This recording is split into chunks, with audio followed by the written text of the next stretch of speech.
Baiklah, luar biasa sudah kita dengarkan dari karya dari rekan-rekan kita, Iqbal and Friends ya. Sambil menunggu rekan-rekan partisipan lainnya, mungkin akan kita sapa dulu Ibu Olivia Purba. Bagaimana suara saya terdengar? Ya, bisa terdengar. Terima kasih. Mohon izin, Ibu mungkin ini enaknya manggilnya Ibu atau Kakak atau Mbak? Kakak aja boleh, Ibu kesannya terlalu ini ya, agak tua ya. Biar Kakak berasa aja boleh. ya. Ya. Baik, kalau mungkin masih menunggu partisipan lainnya. Sebelum kita mulai acara pagi ini, izinkanlah saya untuk menyampaikan ketentuan yang wajib dipahami oleh seluruh peserta sebelum webinar kelas ini dimulai. Yang pertama, peserta memakai pakaian bebas rapi saat mengikuti webinar kelas. Yang kedua, saat sosialisasi berlangsung, semua mikrofon peserta akan dibisukan atau dinonaktifkan demi menjaga ketertiban jalannya acara webinar. Yang ketiga, peserta diwajibkan mengganti nama pada aplikasi Zoom dengan format nama dan asal satker. Yang keempat, para peserta diperbolehkan bertanya pada sesi tanya-jawab dengan cara mengangkat tangan atau melalui kolom chat dan akan dipandu oleh moderator.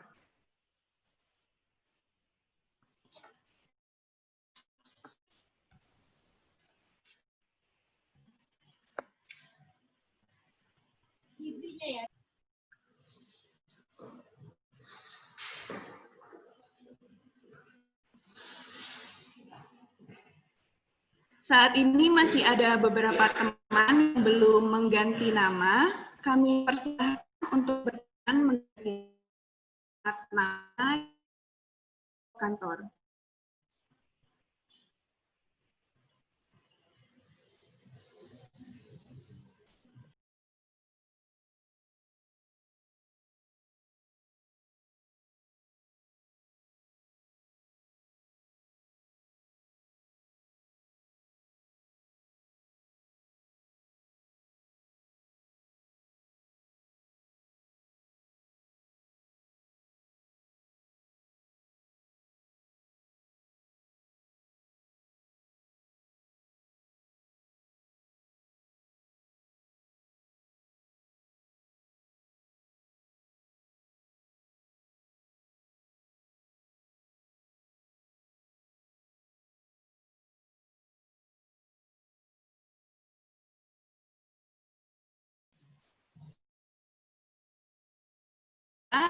Dimohon kepada peserta untuk mengaktifkan kamera karena akan ada absen kepada dokumentasi. Dipersilahkan.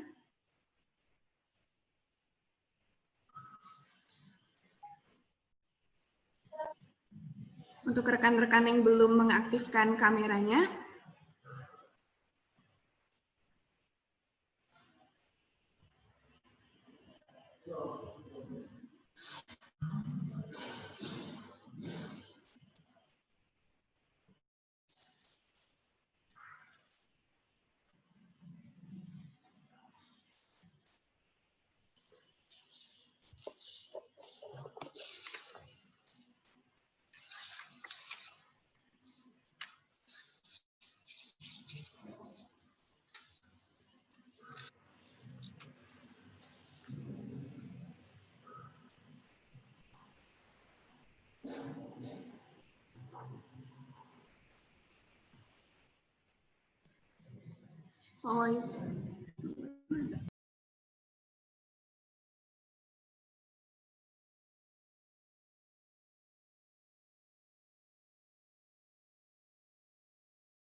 akan kita mulai acaranya. Assalamualaikum warahmatullahi warahmatullahi wabarakatuh. Selamat pagi dan salam sejahtera untuk kita semua. Yang terhormat, Kepala Balai Laboratorium Bea dan Cukai kelas 2 Medan, Ibu Heni Kusmaryani. Yang kami hormati, Kepala Seksi Teknis Lab, Pak Wahidno. Yang kami hormati, Kepala Seksi Program dan Evaluasi, Pak Sutrisna. Dan Ibu Olivia Dianina Purba selaku narasumber, serta para peserta webinar yang berbahagia. Kami ucapkan selamat datang dalam acara Lab Zoom Internal Class Spesial dengan topik Literasi Milenial Selasa 14 Juli 2020. Perkenalkan, saya Astrid Amelia, senang sekali bisa memandu acara pada pagi hari ini. Para peserta yang kami hormati, untuk menjaga ketertiban acara kita pada pagi ini, kami harap para peserta mematuhi ketentuan acara yang telah disampaikan sebelumnya. Baik, para hadirin, agar acara dapat berjalan dan penuh keberkahan, mari kita buka dengan doa. Berdoa dimulai.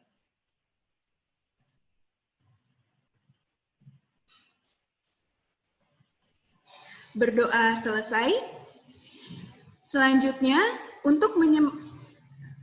kami ulangi, acara selanjutnya yaitu kata sambutan dari Kepala Balai Laboratorium Bea dan Cukai kelas 2 Medan, Ibu Heni Kusmaryani. Kepada Ibu, kami persilahkan. Terima kasih, Saudara MC Astrid. Assalamualaikum warahmatullahi wabarakatuh. Selamat pagi rekan-rekan semua. Selamat pagi juga untuk Mbak Olivia. Apakah di sana pagi, siang atau malam, Mbak Olivia? Pagi Bu, di sana pagi ya, di sini bedanya 10 jam, jadi saya sekarang jam 11 malam. Oh, sorry, berarti selamat malam ya Mbak Olivia. Ya, syukur alhamdulillah ya kita bisa bertemu di sini dalam acara webinar. Terima kasih atas kesediaan Kakak Olivia, Kakak Olivia untuk sharing ilmu dan pengalaman kepada kami teman-teman di BLBC kelas 2 Medan. BLBC itu Balai Laboratorium Bea dan Cukai. Jadi kami di sini Bea dan Cukai memiliki laboratorium untuk pengujian identifikasi barang. Kami ada di Medan, Surabaya, dan Jakarta. Kami di sini ber-65 orang, Kakak Olivia. Jadi posisi kami di sini insya Allah teman-teman semua bisa ikutan di webinar, tapi mungkin sebagian ada yang sedang bertugas dalam kegiatan on duty dan pekerjaan. Jadi posisi kami tidak hanya di Medan, tapi ada di 8 kota yang tersebar di Sumatera.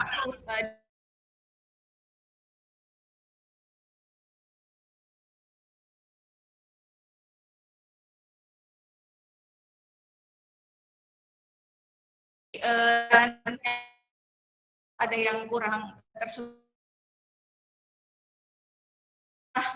Olivia atas kesediaannya untuk ikut sharing pengalaman dan ilmunya, dan kepada teman-teman di BLB tempat yang lain agar kesempatan ini dipergunakan dengan sebaik-baiknya, agar dieksplor ilmu yang dimiliki oleh Kakak Olivia, sehingga dapat kemampuan, pengalaman menulis dari Kakak Olivia dan mungkin pengalaman-pengalaman lainnya bisa ditanyakan ke Kakak Olivia. Jadi teman-teman semua, karena kesempatan ini jarang.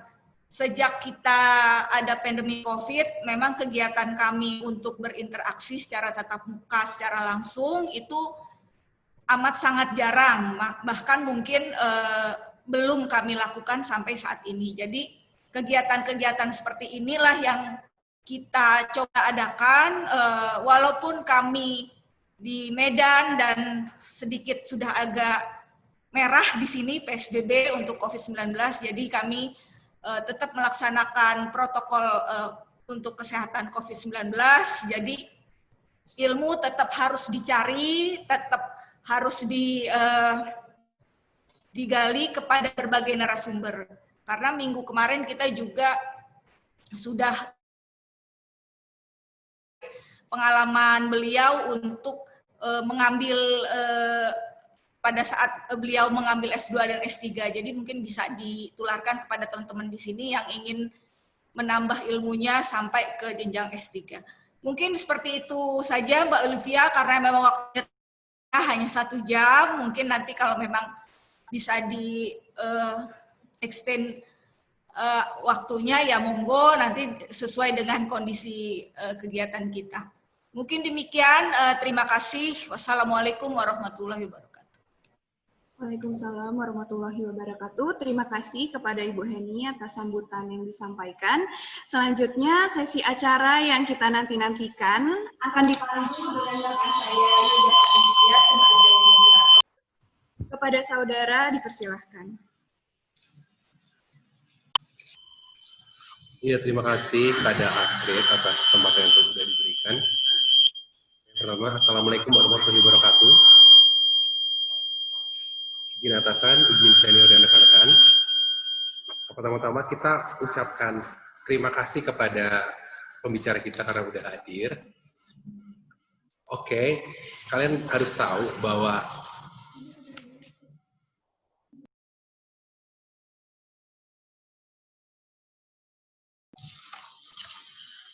kita kedatangan tamu yang benar-benar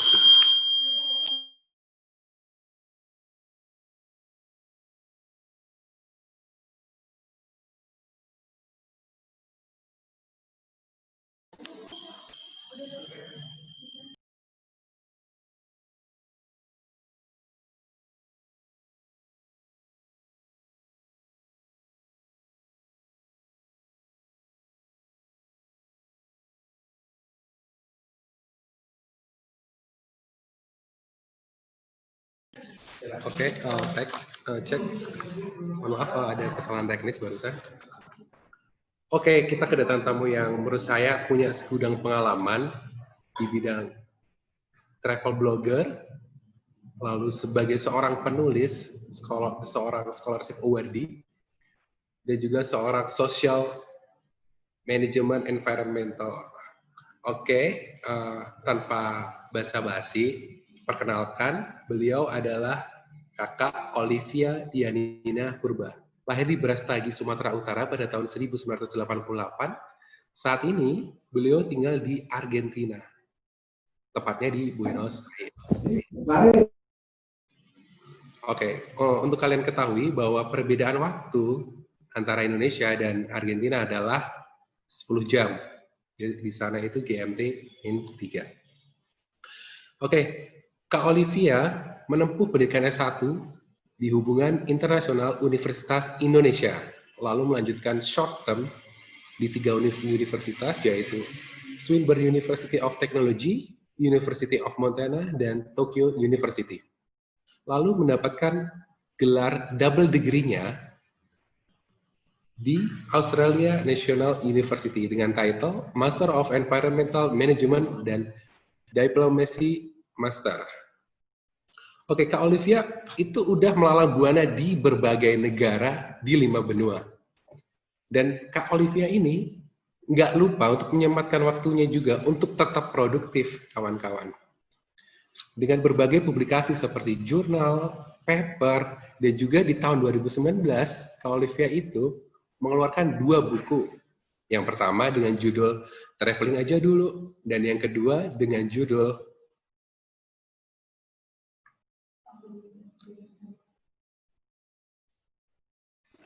Daily Routine to be a Happy Person. Oke, di Zoom Class hari ini, pembicara kita akan membicarakan mengenai literasi milenial dan juga sedikit kiranya tentang SEO. Apa sih SEO itu? Ya, makanya kita dengerin bareng-bareng agar kita tambah pengetahuan soal ini. Sesi Zoom Class kali ini dibagi menjadi 2 sesi. Yang pertama yaitu sesi pemaparan materi penulisan artikel dan SEO, dan yang kedua adalah sesi pertanyaan dari rekan-rekan semua. Ini nanti rekan-rekan yang ada pertanyaan bakal dapat surprise juga dari kita. Oke, daripada kelamaan perkenalan, marilah kita dengarkan sama-sama Olivia Dianina Purba. Kepada Kakak Olivia, kami persilahkan. Halo teman-teman, terima kasih Yuda perkenalannya. Halo, senang banget bisa sharing sama teman-teman di Medan karena selama ini biasanya saya sharingnya di Jakarta, karena kuliah di Jakarta atau di Bali, tinggal di Bali juga kalau di Indonesia. Jadi senang banget bisa sharing sama teman-teman yang di Medan karena aku dulu juga SMA-nya di Medan, kuliahnya yang kemudian ke Jakarta ya. Nah, juga terima kasih ke Astrid, Ibu Heni, dan Pak Trisna yang udah memperkenalkan dan udah memberikan kesempatan untuk sharing. Nah, langsung aja ya kita sharing di sini. Ini saya mau sharing screen. Bentar, nah ini dia. Kelihatan nggak? Kelihatan nggak? Iya, kelihatan. Kelihatan. Ya, oke. Soalnya aku nggak bisa ngeliat kalau ngeliat screen-nya. Jadi ini saya mau kenalan dulu biar enak ya. Ini nama saya Olivia Purba, tadi udah dijelasin background-nya. Ini topik hari ini kita perkenalan, terus saya cerita juga nanti gimana saya bisa traveling gratis ke luar negeri. Saya udah ke 52 negara. Hampir semua itu disponsori, jadi mungkin bisa sharing juga gimana caranya. Terus gimana cara saya bisa berpartisipasi ke kegiatan luar negeri gratis. Ini teman-teman yang dari Bea Cukai yang mungkin sering mendapatkan barang dari luar negeri, tapi bukan cuma barang dari luar negeri yang kita dapat, tapi kita juga bisa ke luar negeri untuk berpartisipasi dan juga untuk kegiatan yang berprestasi khususnya ya. Terus yang mau kuliah lagi, penting ini gimana bisa dapat kuliah di luar negeri, beasiswa. Kemudian saya akan sharing juga gimana caranya menulis artikel yang baik dan basic SEO. SEO ini sebenarnya kompleks ya, cuman untuk yang awal-awal mungkin kita bisa sharing atau mendapatkan pengetahuan dulu soal SEO yang basic. Oke, langsung aja. Ini saya Olivia Purba, saya lahir di Brastagi 1988, terus kemudian kuliah di S1 di Jakarta, di UI, kemudian ke Australia, ke Amerika, ke Australia lagi, ke Canberra untuk S2. Panjang ceritanya, kemudian saya sempat kerja di Nepal, di Medellin, di Kolombia, dan sekarang di Argentina. Tapi kalau saya nggak di luar negeri, saya biasanya bermukimnya di Bali karena saya punya kerjaan di sana. Dan ini saya udah menuliskan buku 2. Saya hobinya jalan-jalan, senang banget jalan-jalan karena waktu di Brastagi sering ngelihat turis asing ya. Jadi terinspirasi gitu untuk bisa jalan-jalan seperti turis asing itu, melihat kampungnya mereka. Jadi bukan mereka aja yang datang ke kampung kita, tapi kita juga kampung mereka. Terus saya hobinya selain traveling, menulis blog, nanti bisa cek blog saya travelingaja-dulu.com. Terus saya suka membaca, menari, dan wisata kuliner, makan intinya. Oke, lanjut. Nah, ini dia buku yang saya publish. Jadi ada 2, Traveling Aja Dulu, terbit Gramedia. Nanti kalau kamu ke Gramedia, bisa ke Gramedia Sun Plaza atau ke Gramedia manapun di Medan, bisa ngelihat buku saya itu. Terus yang kedua juga terapi rutinitas sehari-hari untuk tetap bahagia. Intinya gimana cara kita bisa bahagia dengan terapi sehari-hari, kayak makan apa, meditasi, yoga, exercise, olahraga, jogging, dan lain sebagainya. Saya kupas di sini lebih ke gimana caranya neuroscience ya, jadi ilmu soal chemical dalam otak kita, gimana cara bisa memproduksi hormon serotonin, oksitoksin, endorfin, dan hormon-hormon lain yang membuat kita bahagia intinya dengan cara yang sederhana. Itu buku dari saya, bisa dipesan online. Terus kita lanjut ke sini. Ini aku mau, ini bisa di play nggak? Oh bisa. Ini aku play dulu. Bentar ya. Ups, sebentar. Share screen lagi. Ini bisa lihat screen-nya lagi kan? Iya bisa. Oke, ini kita play dulu. Biar agak seru. Hai, namaku Olivia.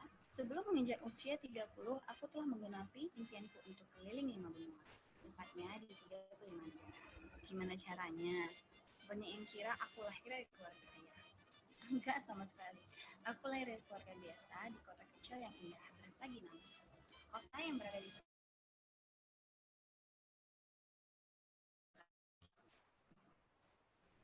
Aduh.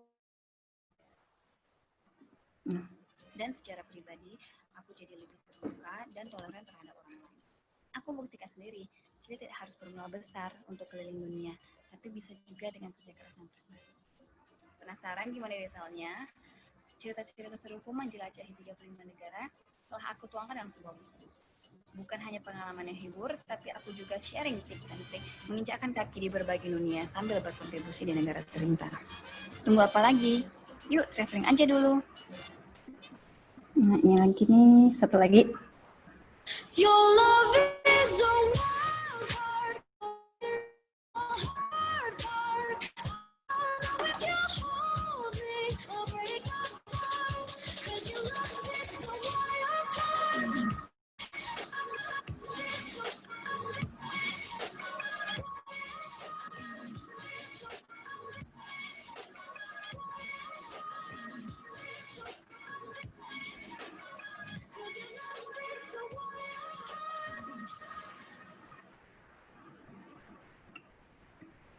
Oke, next. Waduh. Oke. Next. Nah, ini dia. Jadi saya mau cerita di sini gimana sih caranya bisa Olivia traveling ke 50 negara.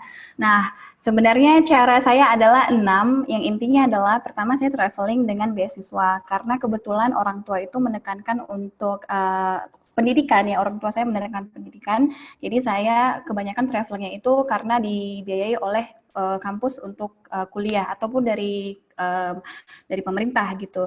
Jadi saya sempat kuliah yang tadi disebut di US, di Amerika, di Australia, di Tokyo, itu semuanya lewat beasiswa. Terus waktu saya kuliah di luar negeri itu, saya juga sempat kuliah sambil kerja. Jadi ini kalau misalnya bisa lihat di monitor ini tuh adalah sekolah di Australia, di Canberra, yang saya ngajar bahasa Indonesia di sana. Jadi mereka ada pelajaran bahasa Indonesia di sekolah SD di Australia. Selain itu juga saya kerjanya sebenarnya ya waktu lagi kosong ya, misalnya Sabtu Minggu. Karena kebetulan di Australia kan memang upahnya lumayan ya dibanding sama Indonesia, khususnya karena bayarnya pakai Australian dollar yang mana kurensinya pasti lebih bagus daripada rupiah. Terus saya kerja untuk mengisi waktu, terutama yang fokus saya tetap adalah kuliahnya. Terus juga waktu liburan, misalnya liburan semester, ada 2 minggu atau 3 bulan, kalau lagi summer, kalau lagi musim panas, saya juga kerja di jadi resepsionis, jadi apa lagi ya, jadi banyak lah pokoknya jadi SPG, tapi di sana itu gajinya lumayan walaupun kita istilahnya kerja part time ya, tapi itu untuk menghabiskan waktu sekaligus being produktif, jadi produktif dan gajinya lumayan, dan uang yang saya tabung itu saya gunakan untuk jalan-jalan selama di Australia.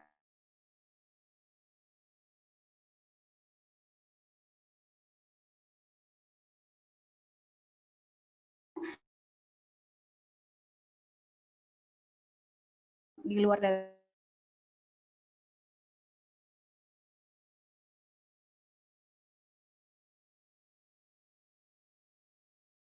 presentasikan hasil penelitian saya, hasil research, hasil tulisan saya di berbagai kesempatan. Selain itu, saya juga volunteering atau sukarela, kerja sukarela.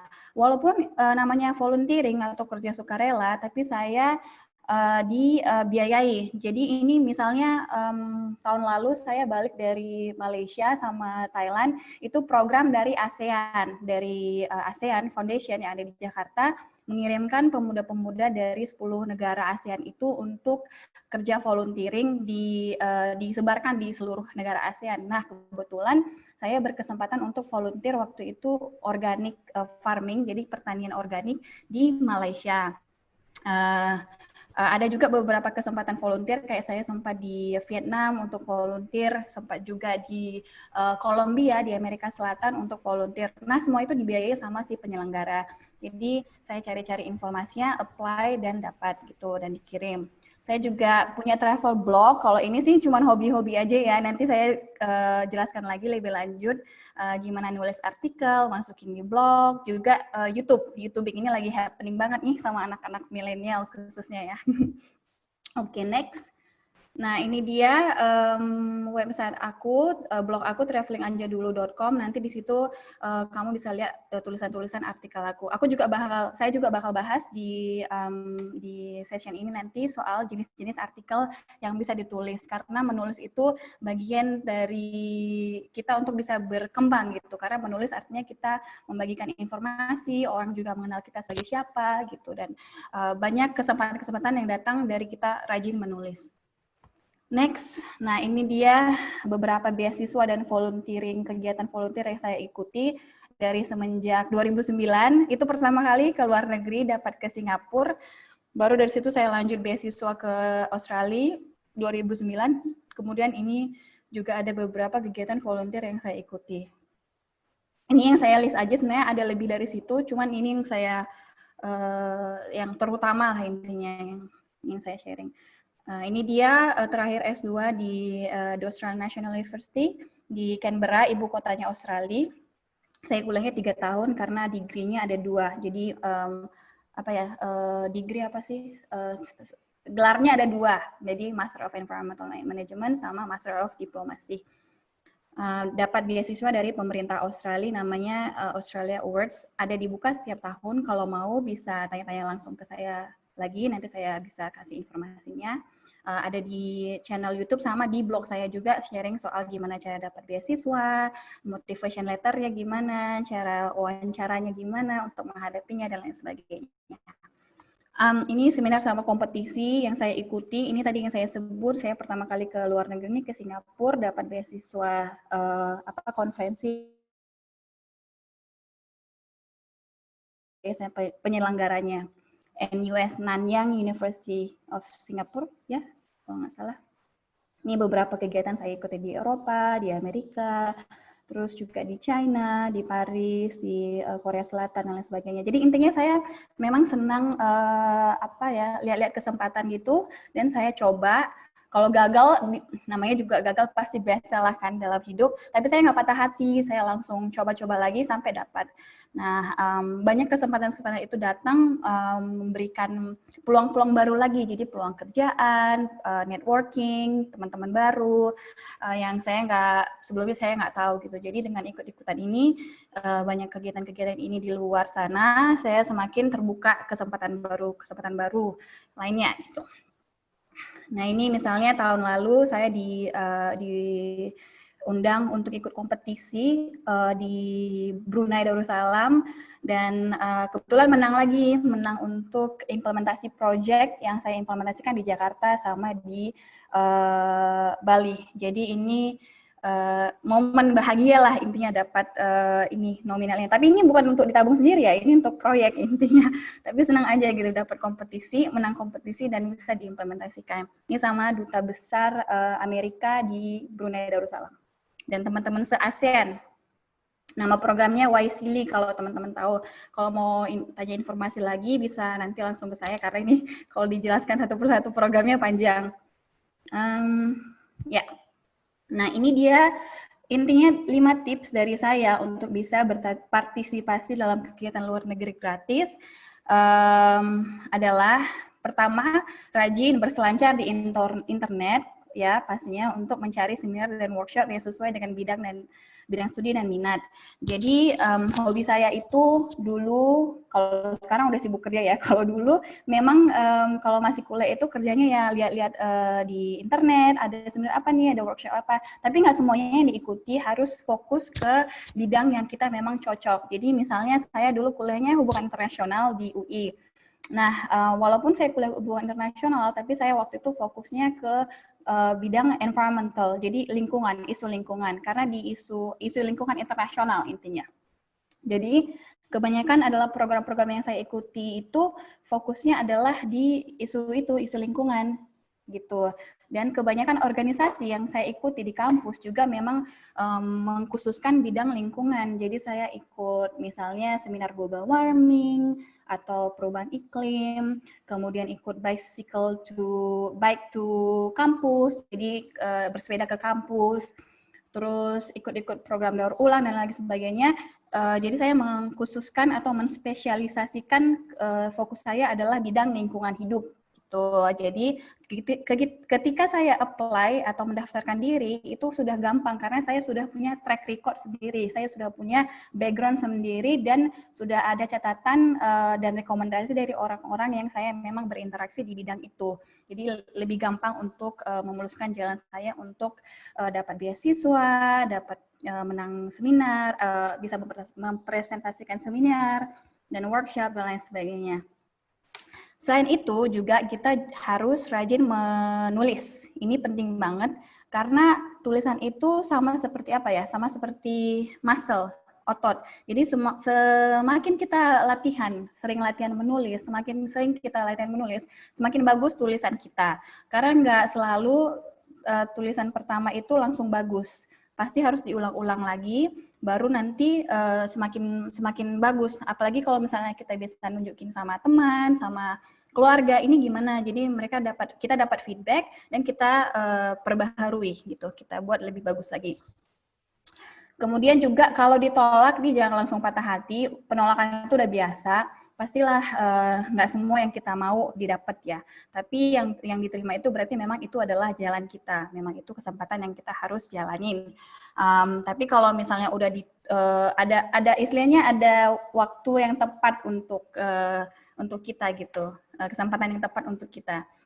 Jadi kalau satu pintu ditutup, pasti ada pintu-pintu lain dibuka. Jadi jangan pernah patah hati, terus mencoba. Persistent, bahasa Inggrisnya.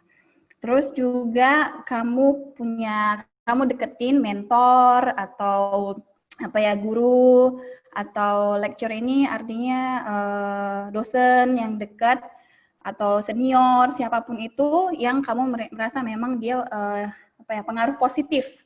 Pengaruh positif, jangan temenin yang pengaruh negatif, yang positif ya, memberikan feedback positif, memberikan masukan, terutama juga soal akademis, jadi bisa memberikan rekomendasi yang meyakinkan. Jadi kalau misalnya kamu punya mentor atau dosen yang memang dia dikenal sebagai dosen bidang ini dan dikenal banyak orang, semakin bagus lagi karena berarti rekomendasinya semakin kuat gitu.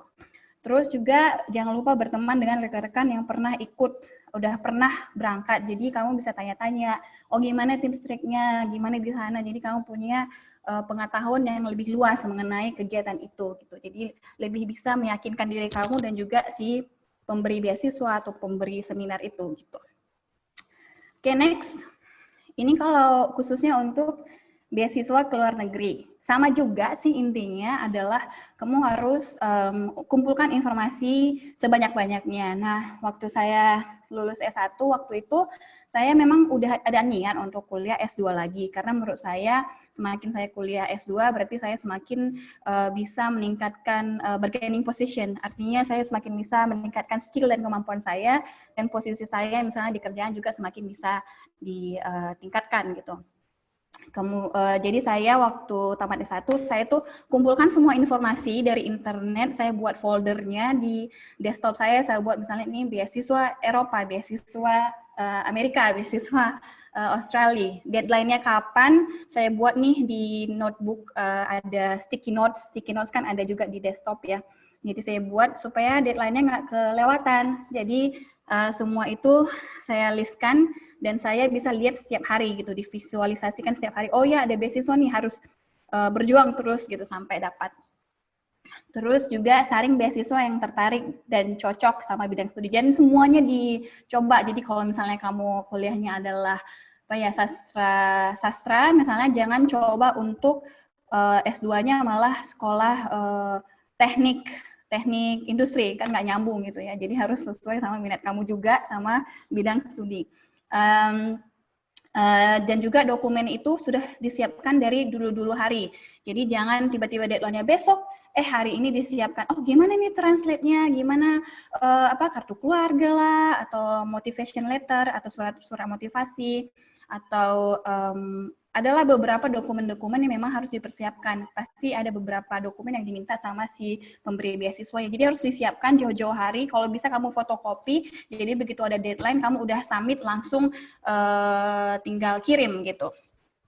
Jadi nggak ketinggalan. Karena banyak kasus juga teman-teman saya itu nggak dapat beasiswanya, nggak jebol karena ketinggalan dokumennya, lupa atau nggak dipersiapkan itu. Terus juga jangan lupa motivation letter. Motivation letter ini surat motivasi artinya ya. Kenapa kamu mau dapat beasiswa? Itu kamu edit lagi. Kamu harus lihat terus apa yang kurang, apa yang perlu ditambahkan, apakah ini meyakinkan atau enggak. Kamu coba lagi, edit lagi, kasih orang sebanyak-banyaknya untuk mendapatkan feedback atau masukan. Terus kamu buatlah yang terbaik gitu. Karena ini salah satu hal yang menentukan apakah kamu lolos atau enggak di tahap interview. Kemudian kemas recommendation letter dengan baik. Recommendation letter itu adalah surat rekomendasi bisa dari dosen, dari atasan, dari senior, rekomendasiin kamu bahwa memang pekerjaan kuliahnya bagus, dan lain sebagainya, karakter kamu seperti apa. Jadi dibuat dengan baik. Terus juga yang pasti nih pas interview kamu persiapkan diri, jangan nervous, jangan telat, dan dilatih-latih lagi kira-kira apa sih pertanyaan yang akan ditanyakan sama si pemberi beasiswa ini. Kamu simulasi lah intinya. Jadi waktu ditanyakan kamu udah bisa memberikan jawaban yang straightforward, yang langsung dan bisa meyakinkan si pemberi beasiswa itu. Next, jadi di mana sih kamu bisa dapat beasiswa di luar negeri? Jadi kantor internasional, saya sempat magang dulu waktu di kampus di UI, di rektorat, itu dia kantor yang mengurus untuk kerjasama ke internasional, ke kampus-kampus di luar negeri. Jadi mereka biasanya punya, apa ya,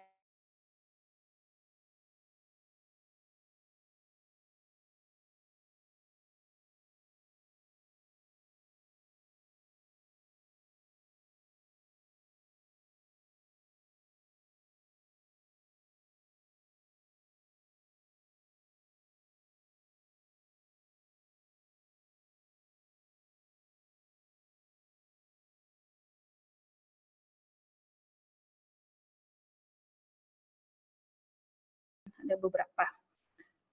Terus bahasa Inggris, penting nggak sih bahasa Inggris itu? Iya dong, masa di luar negeri kuliahnya pakai bahasa Indonesia? Nggak mungkin kan? Nah, jadi kamu harus persiapkan dari sekarang bahasa Inggrisnya kalau memang mau kuliah di luar negeri, dapat beasiswa di luar negeri.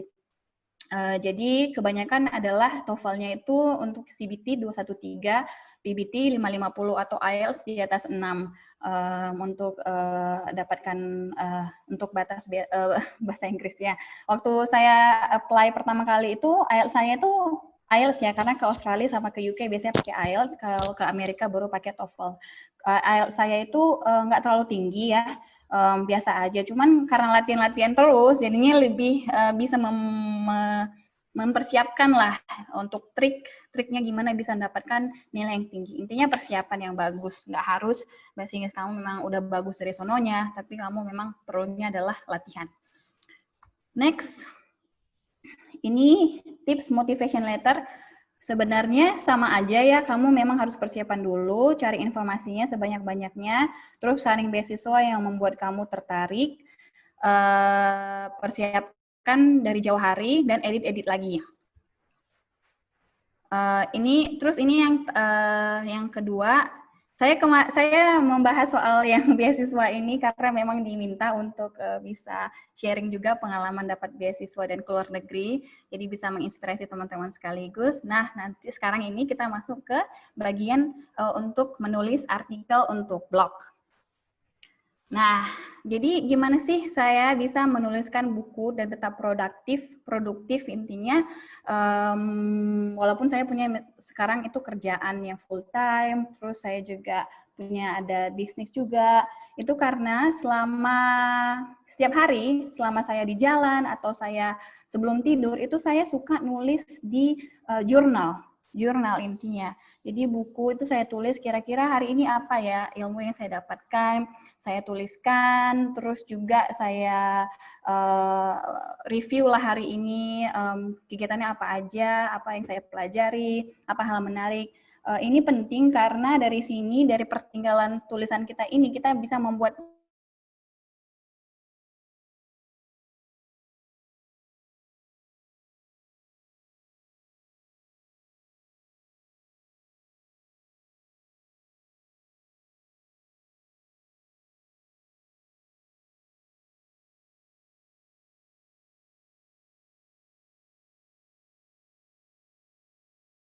di saat saya sudah balik di Indonesia nanti. Karena saya sudah menuliskan pengalaman saya setiap hari di Argentina, jadi saya bisa belajar, jadi saya bisa melihat strukturnya atau koneksinya. Oh gimana? Oh ternyata begini ya di Argentina itu gitu. Jadi saya ada pertinggalnya.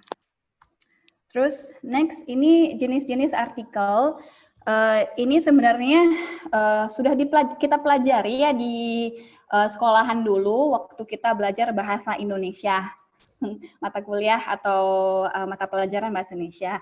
Jenis artikel itu ada 5, intinya adalah deskripsi, narasi, eksposisi, argumentasi, dan persuasi.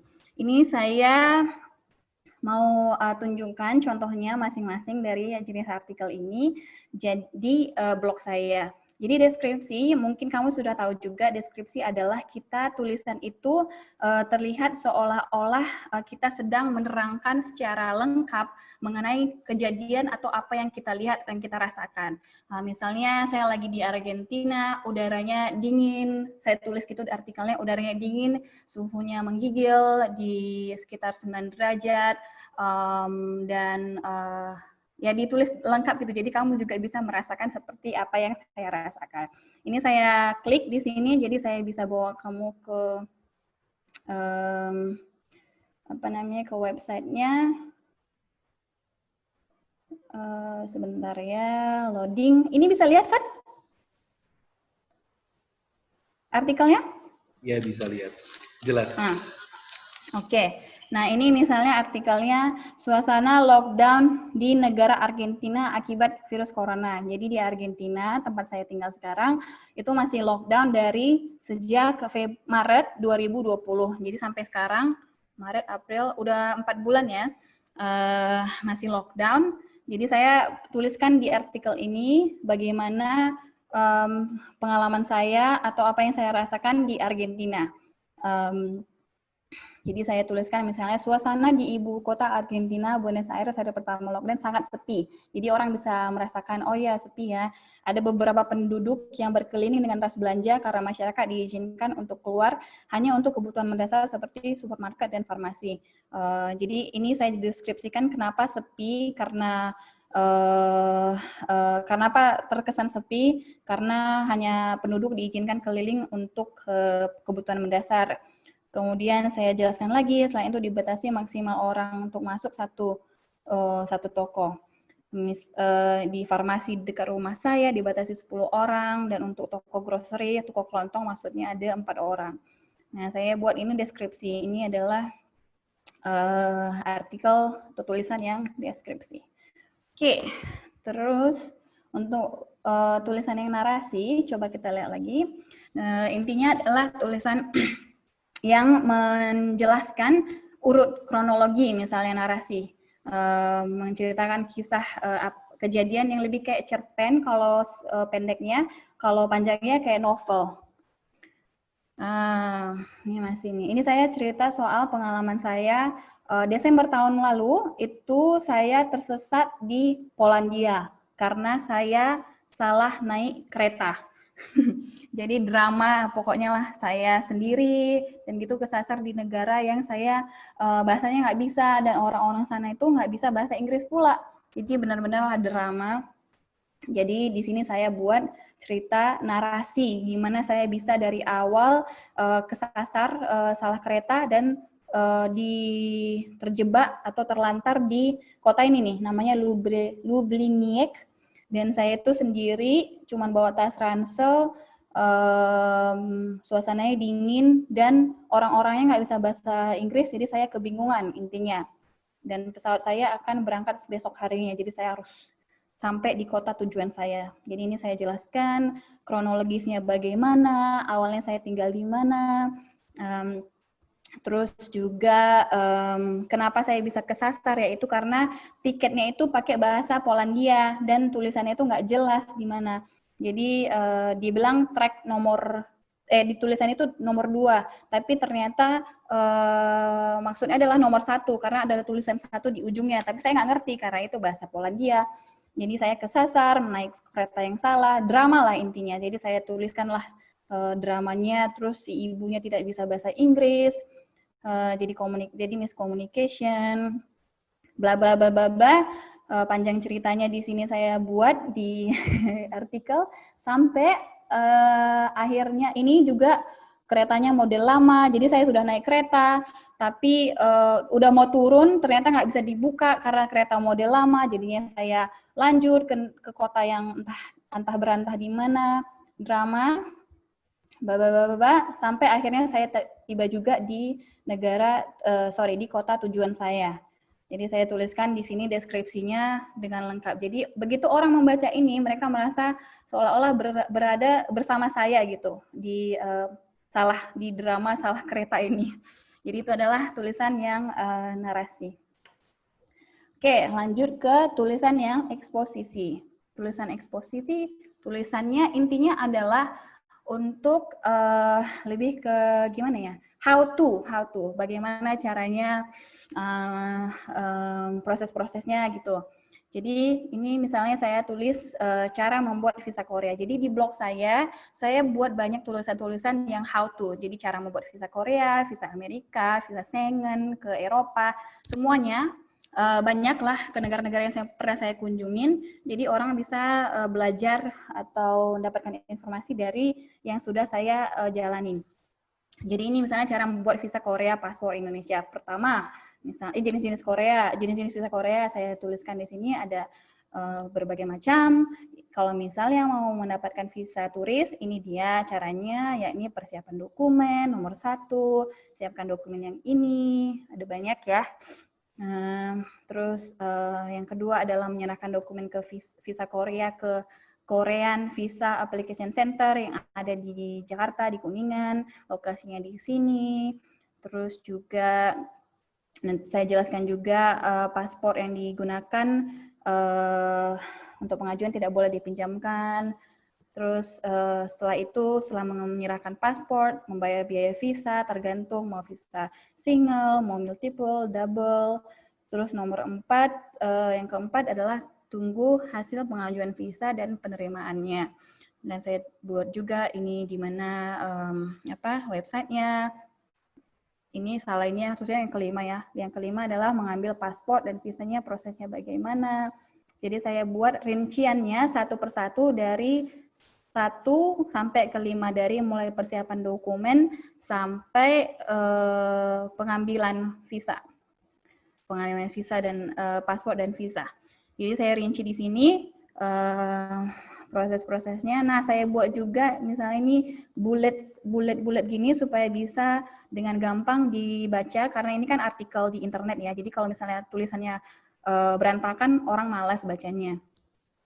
Terus juga saya buat ini highlight-nya, misalnya bold, jadi orang informasi yang penting ini jadi orang bisa langsung menangkap gitu dengan matanya, oh ini ya, ini bukanya dari jam 9 sampai jam 3 sore gitu. Ya subparagrafnya ini saya buat lebih besar tulisannya, jadi bisa lihat rinciannya bagaimana. Itu untuk tulisan yang artikel yang eksposisi. Tulisan argumentasi, namanya juga tulisan artikel argumentasi. Artinya adalah kita gimana membuat argumen atau argumen bahwa hal ini benar atau salah gitu dengan menambahkan data-data atau informasi dari sumber yang terpercaya. Misalnya, ini saya tulis artikel untuk website suratdunia.com. Ini adalah website di mana para diaspora di Indonesia men-sharing pengalamannya tinggal di luar negeri. Jadi ini Saya sharing pengalaman saya terjebak di negara Amerika Latin, di Argentina saat pandemi Corona. Jadi saya tidak berencana untuk tinggal di sini jangka panjang, tapi karena Corona, jadinya saya harus di sini jangka panjang. Tapi saya merasa aman. Di artikel ini saya buat argumentasi saya merasa aman karena 1 minggu setelah ada kasus Corona di Argentina, itu langsung dia lockdown. Jadi bukan kayak di Indonesia PSBB ya. Di sini lockdown artinya kita nggak boleh keluar, ada polisi yang patroli. Terus juga kalau mau keluar itu kita hanya bisa ke toko kelontong sama ke farmasi. Ada juga surat izin gitu apabila kita memang keluar sejauh lebih dari 1 kilometer dari tempat kita tinggal. Tapi sini saya buat argumennya.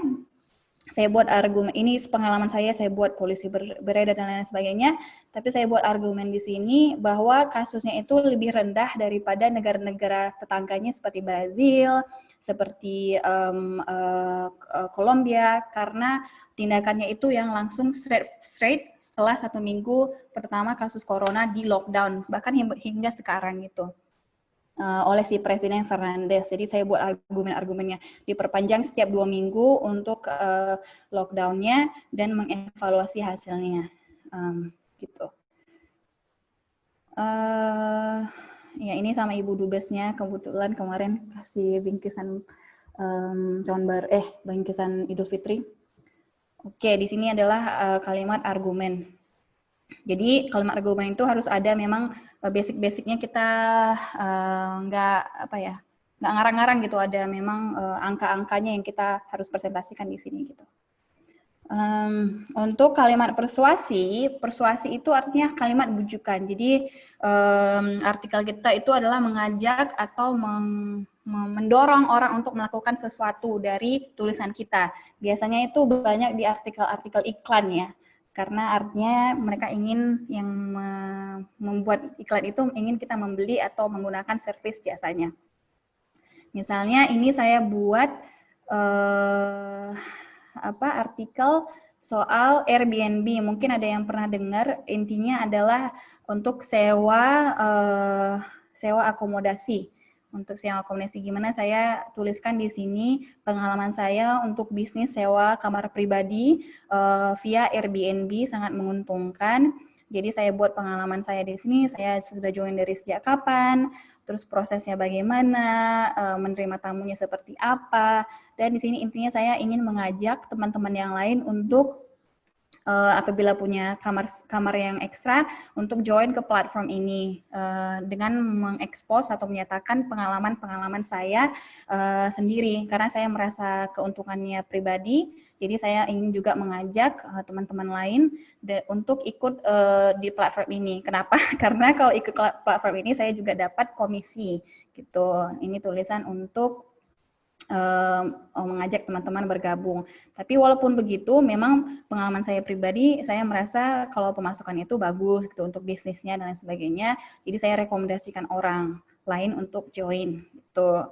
Jadi saya utarakan di sini bagaimana prosesnya, reviewnya bagaimana, deskripsinya seperti apa.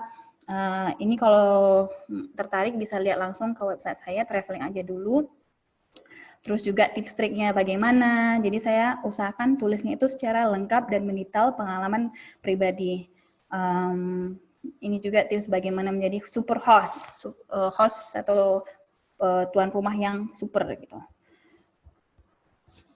Nah, itu dia tadi 5 jenis-jenis artikel yang memang saya sudah implementasikan, ditulis sendiri di berbagai platform atau berbagai website, termasuk blog saya dan juga di berbagai blog-blog lain, di berbagai website yang lain. Jadi untuk gimana caranya kita bisa belajar menulis, yang pertama tentunya kita harus menentukan topik dan tema. Kira-kira kamu menulis apa nih temanya? Jadi harus ada satu dulu temanya. Yang kita tertarik juga ya kalau menulis, yang bagusnya yang memang kita ada passionnya atau ketertarikannya. Yang kedua adalah tujuannya. Tujuannya ini apa sih kita mau nulis ini? Misalnya tadi saya menulis soal pengalaman sewa bisnis kamar Airbnb. Tujuannya untuk mengajak orang lain untuk ikutan gitu, karena dengan ikut itu saya juga dapat servisnya, saya sudah dapat komisinya. Atau saya menulis di blog karena tujuannya memang saya suka sharing pengalaman saya untuk mendapatkan visa.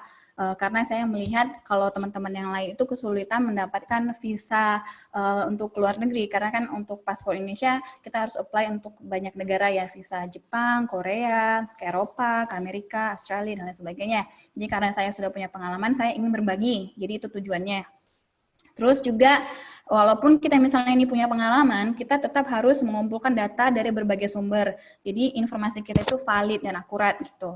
Terus yang keempat, kita juga harus menyusun kerangka karangan sesuai dengan topik yang dipilih. Misalnya kalau deskriptif itu ya udah kita tulis caranya 1, 2, 3, 4, 5. Jadi kayak tadi yang soal visa Korea, yang pertama adalah gimana persiapan dokumennya, yang kedua adalah gimana mengirimkan dokumennya ke application centernya, ke kantornya, cara mengambil dokumennya, dan sebagainya. Yang kelima adalah ya udah mengembangkan kerangka tersebut menjadi kerangka eksposisi. Jadi kita kalau eksposisi ya ini jenisnya, kalau yang lain ya lain ya. Gitu. Terus kalau ini adalah basic SEO, penulisan untuk artikel di internet. SEO itu adalah singkatan dari Search Engine Optimization. Intinya di internet itu kan ada banyak banget ya website dan artikel. Gimana caranya artikel kamu itu stand out atau bisa dicari di halaman pertama atau kedua di mesin pencari Google yang utamanya. Karena sebagian besar orang kan biasanya cari informasi melalui Google atau melalui YouTube kalau video ya. Terus caranya adalah yang pertama itu, yang paling penting adalah kita mencari keyword. Karena intinya sayang banget kalau kita udah nulis artikel panjang lebar bla bla bla, ditulis 1 harian, 1-2 harian, tanya orang pendapatnya dan lain sebagainya, tapi nggak ada yang baca, kan rugi. Jadi gimana caranya supaya tulisan kita itu stand out? Nah, pertama caranya adalah kita harus mencari keywords. Keywords itu artinya adalah keywords apa ya? Kata kunci dari artikel kita. Kayak misalnya karena blog saya ini intinya adalah soal traveling ya, gimana bisa traveling ke luar negeri dan dapat beasiswa dan lain sebagainya. Jadi banyak keywordnya itu adalah soal traveling dan beasiswa. Jadi kebanyakan keywordnya ini kalau misalnya kita lihat di belakang artikel ini, jadi kita misalnya masuk ke dashboardnya, platformnya, yang ini saya gunakan adalah WordPress. Sebentar, ini loadingnya agak lama. Sebentar. Nah, sebentar. Ini dia adalah Google Keywords Plan. Jadi saya gunakan ini karena kalau Google Keywords itu kan biasanya gratis kalau kita memang nggak pakai ads-nya, Google Ads-nya. Jadi kita cuma pakai keyword-nya aja, kira-kira apa yang cocok. Gitu. Waduh, internya agak lama. Nah, ini misalnya cara membuat visa paspor Korea. Ini saya menggunakan keyword-nya, kamu bisa lihat ini adalah plugin yang saya install di WordPress. Kalau pakai WordPress bisa install plugin ini, namanya Yoast SEO untuk melihat SEO. Waduh. Bentar. Oke, scroll down dulu ke bagian scroll down. Nah, ini ya ke Yoast SEO-nya, plugin-nya. Intinya ini keyword-nya adalah visa Korea di sini. Jadi kalau kamu lihat ke artikelnya ini, ada banyak kata-kata yang tulisannya atau word-nya adalah visa Korea. Jadi dari kata kunci ini. Terus ini adalah snippet. Jadi kalau misalnya di Google itu kamu Google apa gitu, yang keluar adalah tulisan ini pertama. Jadi nggak langsung semua artikel ya pastinya ini. Jadi ada ringkasannya lah intinya. Gitu. Terus ini kamu bisa analisis di sini. Ini bagus banget dia plugin-nya, bisa ngelihat SEO-nya. Tautan keluar artinya kita harus masukkan link keluar dari di dalam artikel ini. Jadi misalnya ini adalah The Plaza Hotel Seoul yang saya tinggalin selama di Seoul. Jadi ada tautan keluarnya menuju ke Plaza Hotel ini. Terus tautan internal artinya adalah ada tulisan di sini yang saya masukkan ke artikel yang di dalam blog saya. Jadi kayak visa Amerika ini ada di blog saya. Jadi saya masukkan hyperlink, linknya masuk ke dalam internal blog saya. Terus juga frasa kunci di awal, jadi visa Korea. Jadi di awal artikel ini saya buat saya ada tulisan di sini visa Korea. Nah, ini juga di judulnya harus ada visa Koreanya, di permalingnya itu harus ada visa Koreanya. Di awal-awal ini juga ini dia pembuatan visa Korea. Jadi paragraf pertama langsung saya bilang visa Korea. Jadi visa Korea, kata-kata visa Korea ini harus ada di daerah-daerah tertentu di artikel internet ini, artikel blog saya ini.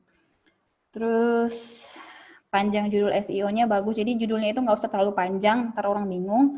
Panjang artikelnya juga kalau boleh lebih dari 1000 kata, ini artikel saya adalah 1193 kata. Lagi ya, panjang deskripsi metanya, artinya di sini, meta deskripsinya ini di snippet ini saya tulis di sini, visa Korea, dan lain sebagainya. Intinya kenapa kita buat ini supaya memudahkan Google untuk memasukkan saya di di halaman pertama atau halaman keduanya. Karena kan kalau kamu search artikel di internet di Google itu kan kamu nggak bakal masuk ke halaman ke-10 atau halaman ke-100. Kamu pasti nyarinya di halaman pertama atau kedua gitu. Jadi kalau kamu bisa memaksimalkan SEO-nya ini berarti tulisan kamu itu masuk ke halaman pertama dan halaman kedua. Nah, misalnya ini saya mau ngasih contoh visa Selandia Baru. Kita Google. Nah, salah satunya itu masih masuk nggak ya? Oke, coba halaman kedua. Biasanya tulisan saya masuk ke halaman pertama atau halaman kedua. Kalau nggak ada berarti udah turun. Karena nggak selamanya itu halaman pertama, halaman kedua. Kadang ada kompetitor yang lebih bagus, jadi dia masuk. Aduh, malah keklik. Masuk ke halaman pertama. Oke, selagi nunggu itu. Oke, ini dia ya. Sebentar. Halaman kedua, kita klik sini. Oke, agak lama dia. Nah, ini kalau yang ini adalah keywords yang planning tadi yang saya sebut itu. Jadi Jadi di sini itu kamu bisa cari keywords apa sih yang cocok untuk artikel kamu. Jadi saya kasih contoh aduh agak lama. Nih,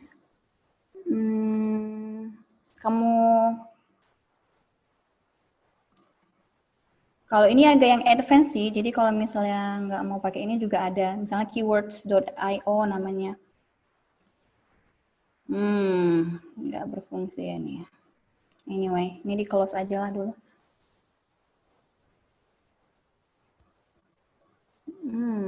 Agak lama. Yaudah kita balik ke presentasi dulu.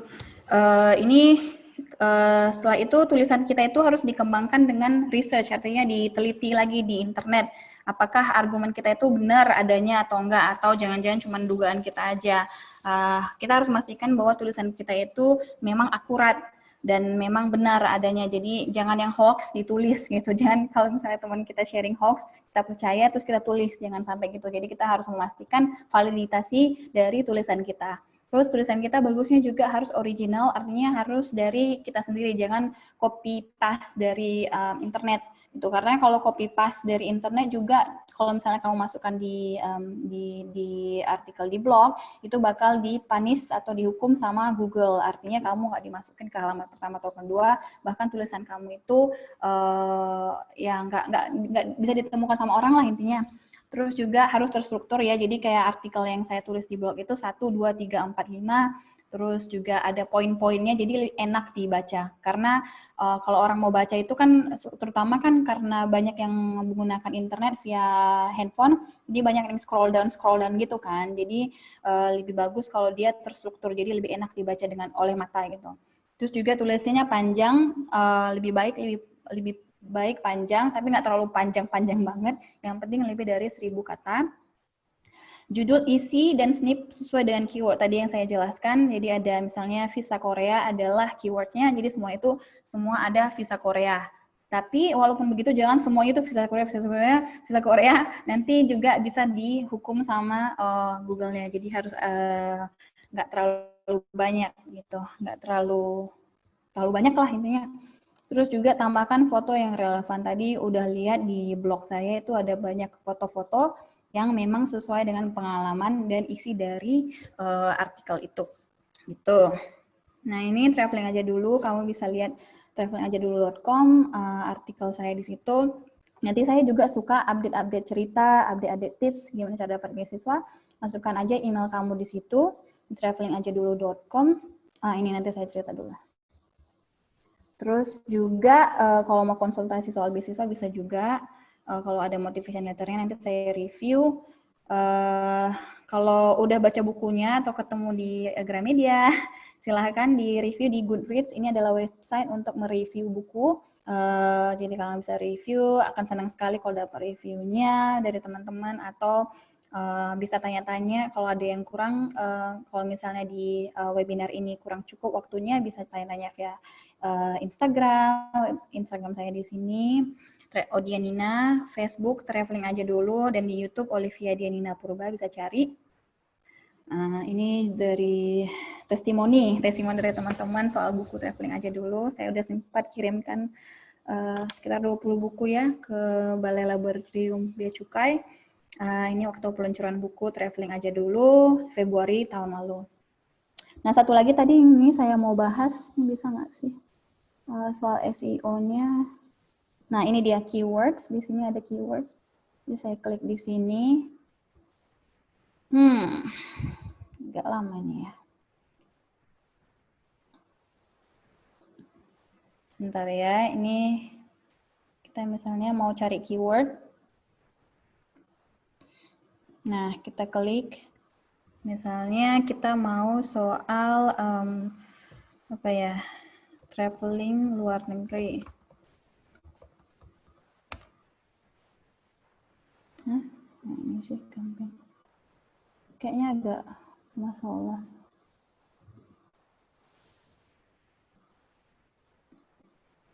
Anyway, ini agak lama ya. Ya udah, itu nanti aja kita bahasnya di kesempatan yang lain karena agak bermasalah nih. Biasanya saya cari di sini sih dan agak.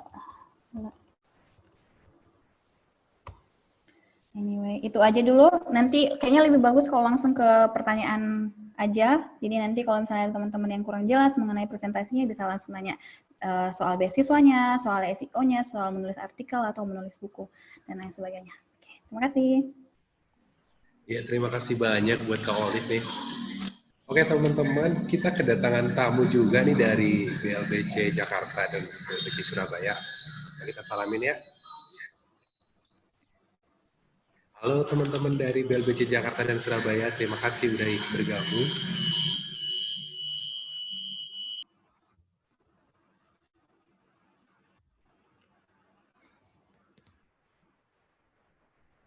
Oke, kita lanjut ke sesi kedua, yaitu sesi pertanyaan dari rekan-rekan. Ayo yang mau tanya bisa hands up atau bisa langsung unmute. BTW tadi Kak Olive nerangin soal 3, yang pertama itu soal beasiswa dan gimana caranya dia bisa traveling gratis ke luar negeri.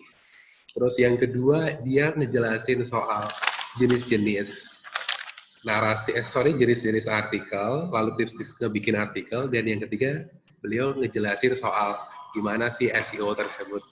Ya, mungkin ada yang pengen menanyakan lebih dalam soal itu.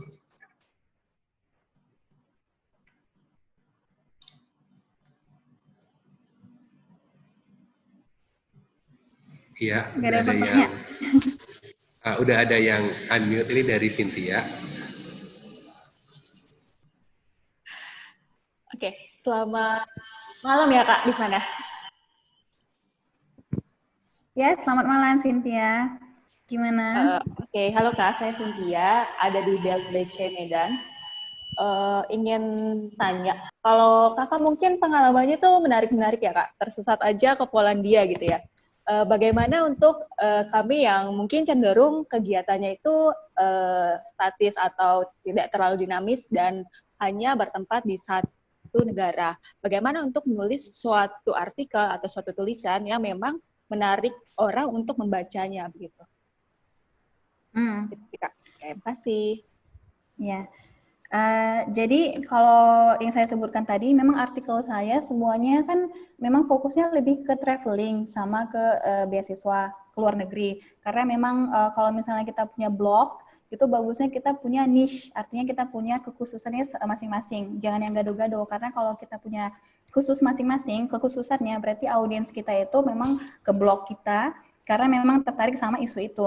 Nah, jadi kebanyakan memang yang lihat artikel aku biasanya memang yang tertarik sama soal beasiswa atau memang soal traveling luar negeri. Tapi nggak semua orang tertarik sama beasiswa dan kuliah di luar negeri kan.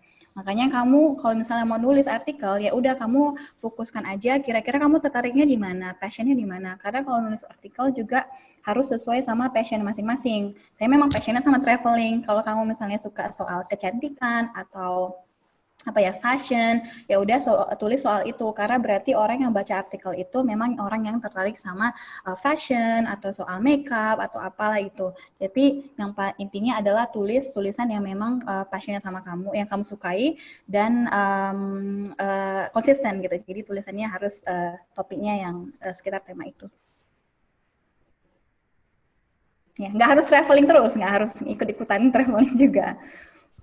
Berarti harus punya target tulisannya, jadi harus ada skupnya gitu ya, Kak? Iya, jadi kayak gimana ya? Jadi contohnya saya ikutan beberapa ini grup emak-emak blogging atau juga adalah perempuan traveling. Jadi mereka memang menuliskan berdasarkan keseharian mereka. Mereka nggak traveling setiap hari karena banyak yang sudah punya anak, yang punya keluarga gitu. Jadi kayak ibu-ibu ini nulis soal pengalaman cara membuat kue misalnya, atau pengalaman jalan bareng sama anak, pengalaman investasi secara online. Jadi kesehariannya aja yang mereka tuliskan gitu. Kalau memang mau yang soal lifestyle blog ceritanya intinya. Jadi memang harus difokuskan juga sih, kamu mau dikenal sebagai penulis bidang apa gitu, atau kalau mau gaduh-gaduh juga nggak apa-apa, yang penting tulisan kamu itu unik, jadi ada personifikasinya gitu, jadi kayak kalau misalnya orang baca, oh tahu ini tulisannya si Cynthia ya gitu, jadi kayak otentik lah intinya. Oke, menurut saya pertanyaan Cynthia itu bagus banget, dan itu tuh berhubungan sama tips yang udah dikasih tahu sama Kak Olive tadi ya, menentukan topik dan tema dan tujuan juga ya. Saya juga punya pertanyaan nih Kak, dalam mengelola blog kakak, lalu menentukan kakak nanti mau jalan-jalan kemana itu, apakah kakak punya tim atau komunitas at least kan? Tadi katanya ada komunitas emak-emak tadi kan, atau maksudnya bunda-bunda itu kan. Nah itu bisa dijelasin nggak? Timnya itu gimana? Apakah dari dasar suka nulis atau emang ada kakak punya hire orang atau gimana gitu, bisa diceritain? Ya, jadi kalau tulisan, jadi aku personally memang suka nulis ya dari kecil. Jadi aku punya, kalau dari kecil itu punya diary lah. Kalau anak kecil kan diary. Tapi kita berkembang jadi lebih dewasa, lebih ke journaling. Jadi kayak tadi aku sebutkan apa yang kita pelajari hari ini, intisari yang kita temukan hari ini, refleksi untuk hari ini dan lain sebagainya. Terus kalau yang komunitas-komunitas itu memang aku mulai ikutan komunitas-komunitas tahun ini karena aku melihat kayak bagus ya kalau misalnya kita punya komunitas sesama penulis atau blogger yang support gitu. Jadi para blogger ini juga suka blog walking, intinya ke tulisan-tulisanku kadang-kadang untuk melihat inspirasi. Ada beberapa juga untuk komunitasnya ada di Facebook, ada di WhatsApp dan sebagainya. Jadi kita bisa sharing gitu. Terus, tapi selain itu juga memang kita penting untuk mengumpulkan audiens. Jadi kayak orang yang memang genuinely benar-benar tertarik sama tulisan kita, karena kayak followers lah intinya. Jadi kayak di tulisanku itu ada subscriber, jadi orang bisa subscribe. Jadi kalaupun misalnya mereka lupa kalau aku punya blog, aku bakal mengirimkan email ke mereka itu setiap sebulan sekali. Jadi update-update blog apa masuk ke email mereka langsung, artikel-artikel apa yang sudah aku tulis selama beberapa minggu belakangan. Karena kan orang pasti punya banyak kegiatan dalam hidupnya ya, nggak selalu setiap hari ngecek blog Olivia gitu. Pasti kadang kelupaan. Nah, jadi untuk dengan subscribe dari websiteku ini, jadi mereka ingat kalau ada blog Olivia dan melihat artikel-artikel soal traveling atau soal beasiswa yang mereka suka atau mereka tertarik untuk bacaan gitu. Terus tadi yang kalau soal hire orang, sebenarnya enggak ya, tulisanku tuh kebanyakan memang tulis sendiri.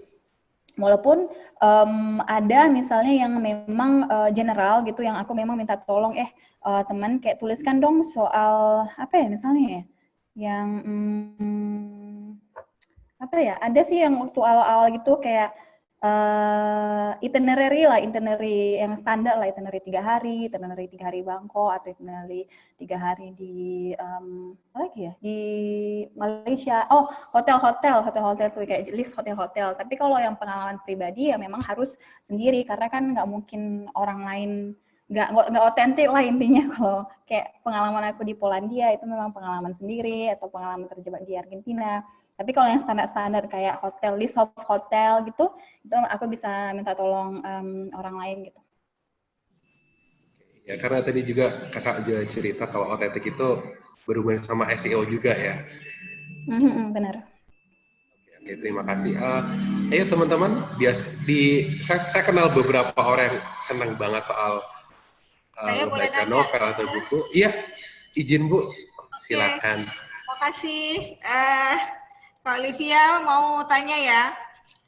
Tadi kan sudah diceritakan passionnya kan menulis terkait traveling. Nah sekarang kan kita COVID-19 nih. Untuk kemungkinan traveling kan amat sangat tidak mungkin, entah sampai tahun depan mungkin ya. Nah, gimana menghadapi hal tersebut? Ini kan kiat-kiat Kak Olivia mungkin jadi berubah arah tema tulisan, mungkin sekarang nggak traveling karena sekarang ada COVID-19, karena passion menulis kan tetap ada tuh kan, tapi sepertinya kalau untuk traveling kan pembacanya juga tidak bisa langsung mengaplikasikan dan ngikutin gitu. Nah, gimana kiat-kiatnya Kak Olivia? Terima kasih. Iya, Ibu Heni. Kebetulan jadi memang karena COVID ini, jadi kita nggak bisa traveling ya, kemungkinan sampai tahun depan, atau kita juga nggak tahu sampai kapan, karena kan masih kejadian terus ya. Jadi yang tulisan saya yang update di blog itu adalah pengalaman saya sekarang ini. Misalnya saya sekarang di Argentina tapi saya tetap kerja. Gimana saya bisa kerja walaupun saya di Argentina secara online gitu, secara daring gitu. Tips-tipsnya apa aja. Gimana orang lain juga bisa niru kalau misalnya dia mau work from home atau kerja secara daring atau online gitu. Jadi saya tulis pengalaman saya, terus juga saya sharing gimana keadaan di Argentina saat ini gitu. Terus saya juga sempat sharing juga Ibu soal gimana saya dapat cancel penerbangan untuk bookingan hotel, gimana cara dapat refundnya gitu. Karena kan orang lain juga mungkin punya pengalaman yang sama ya, pesawatnya di cancel atau bookingan hotelnya nggak bisa dihuni karena COVID. Jadi saya sharing juga di situ. Gitu. Jadi saya lebih nulis soal pengalaman saya sih sekarang, Bu, update pengalaman saya yang bisa relevan lah sama sama pembaca saya di blog. Oke, terima kasih. Sama-sama.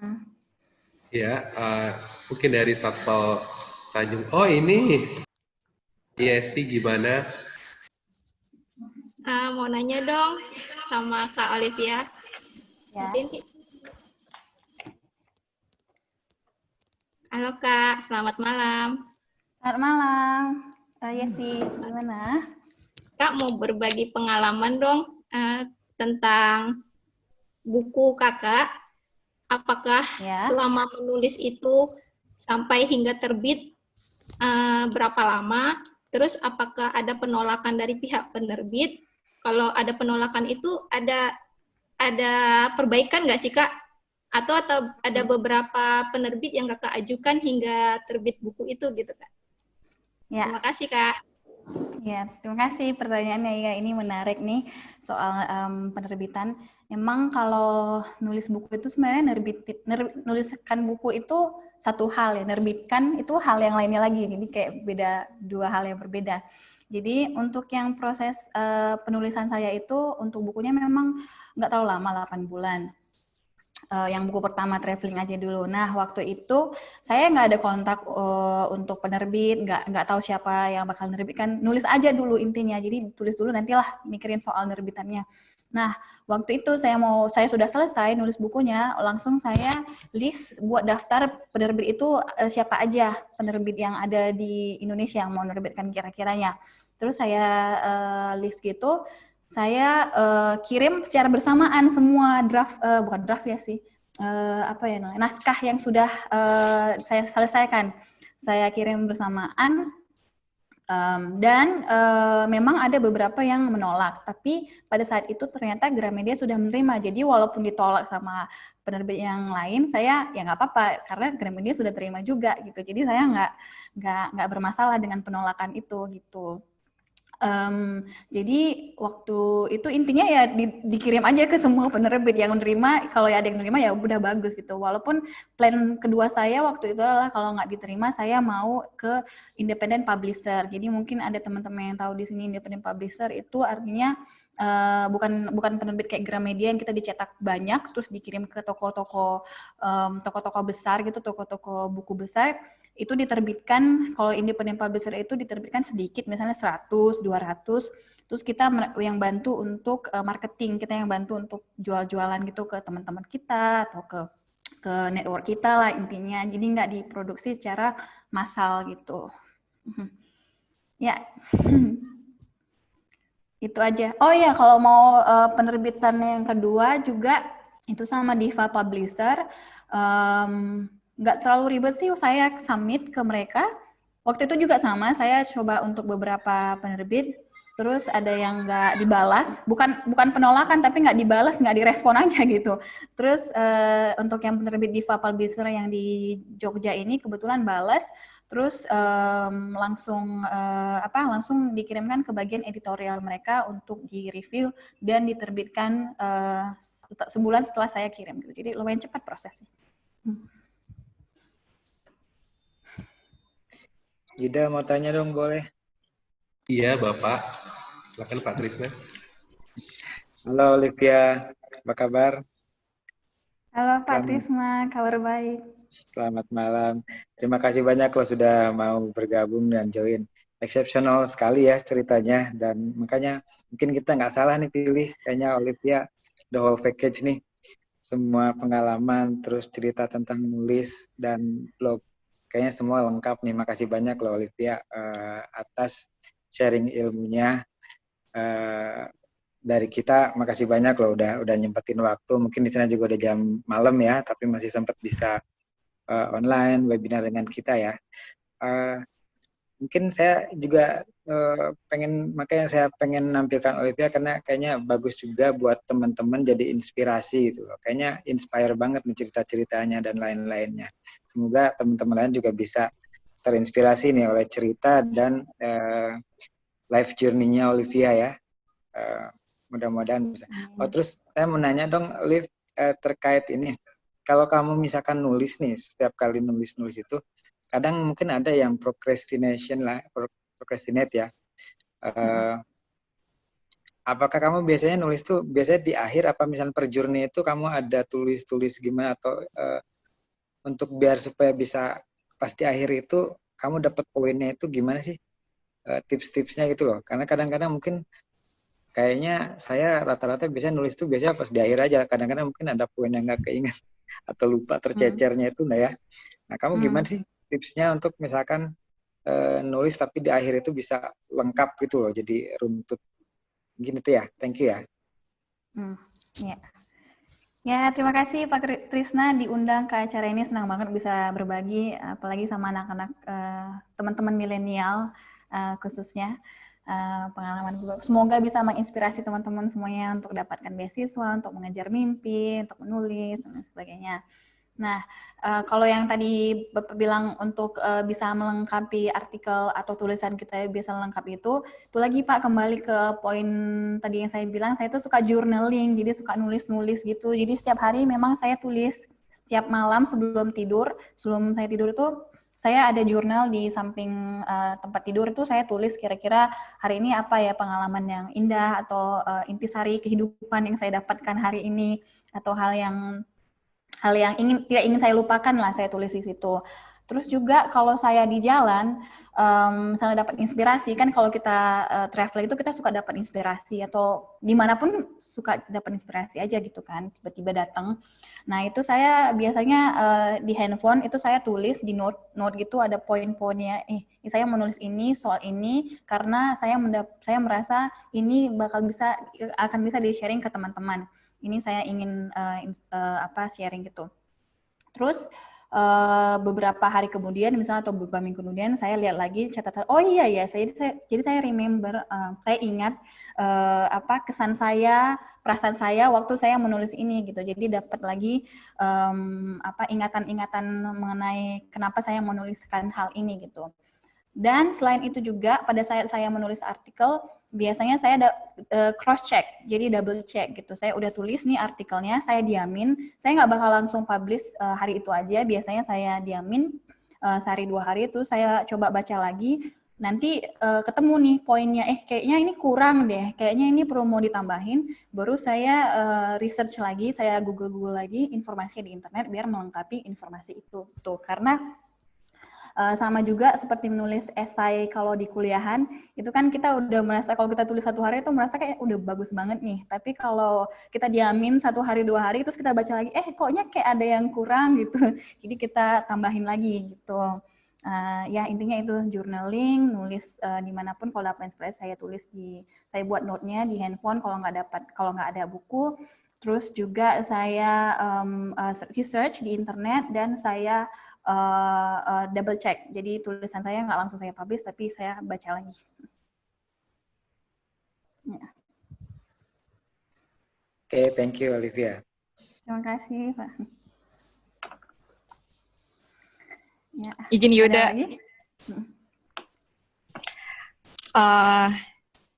Selamat malam Mbak Olivia. Malam. Oke, Mbak, kalau saya nanyanya agak out of topic dikit, nggak apa-apa ya Mbak ya.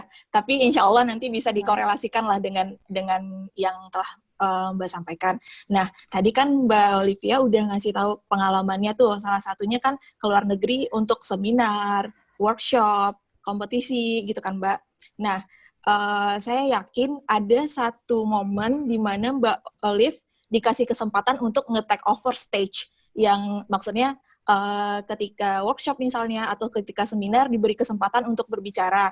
Nah, apalagi dengan yang Mbak ikutin kan itu yang skalanya internasional gitu kan Mbak. Jadi gimana Mbak Olive di sana nge-build confidence-nya Mbak Olive untuk berani berbicara di depan panggung? Karena menurut saya Mbak, pengalaman pribadi sedikit Mbak, jadi ketika kita ada bekal, sebenarnya kalau insya Allah dalam ilmunya ada, dalam kemampuan ada, tapi ketika diberikan panggung, benar-benar diberikan panggung dan diberikan atensi, itu kita kayak lack of confidence langsung. Apalagi sebelumnya ada orang yang udah maju dan melihatkan skillnya yang wow, luar biasa gitu.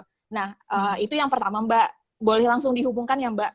Yang kedua itu, di sana kan mungkin saya ngelihatnya lack of confidence mungkin gara-gara skill komunikasinya yang kurang atau bagaimana, atau kemampuan untuk berbicara di depan publik yang tidak ada.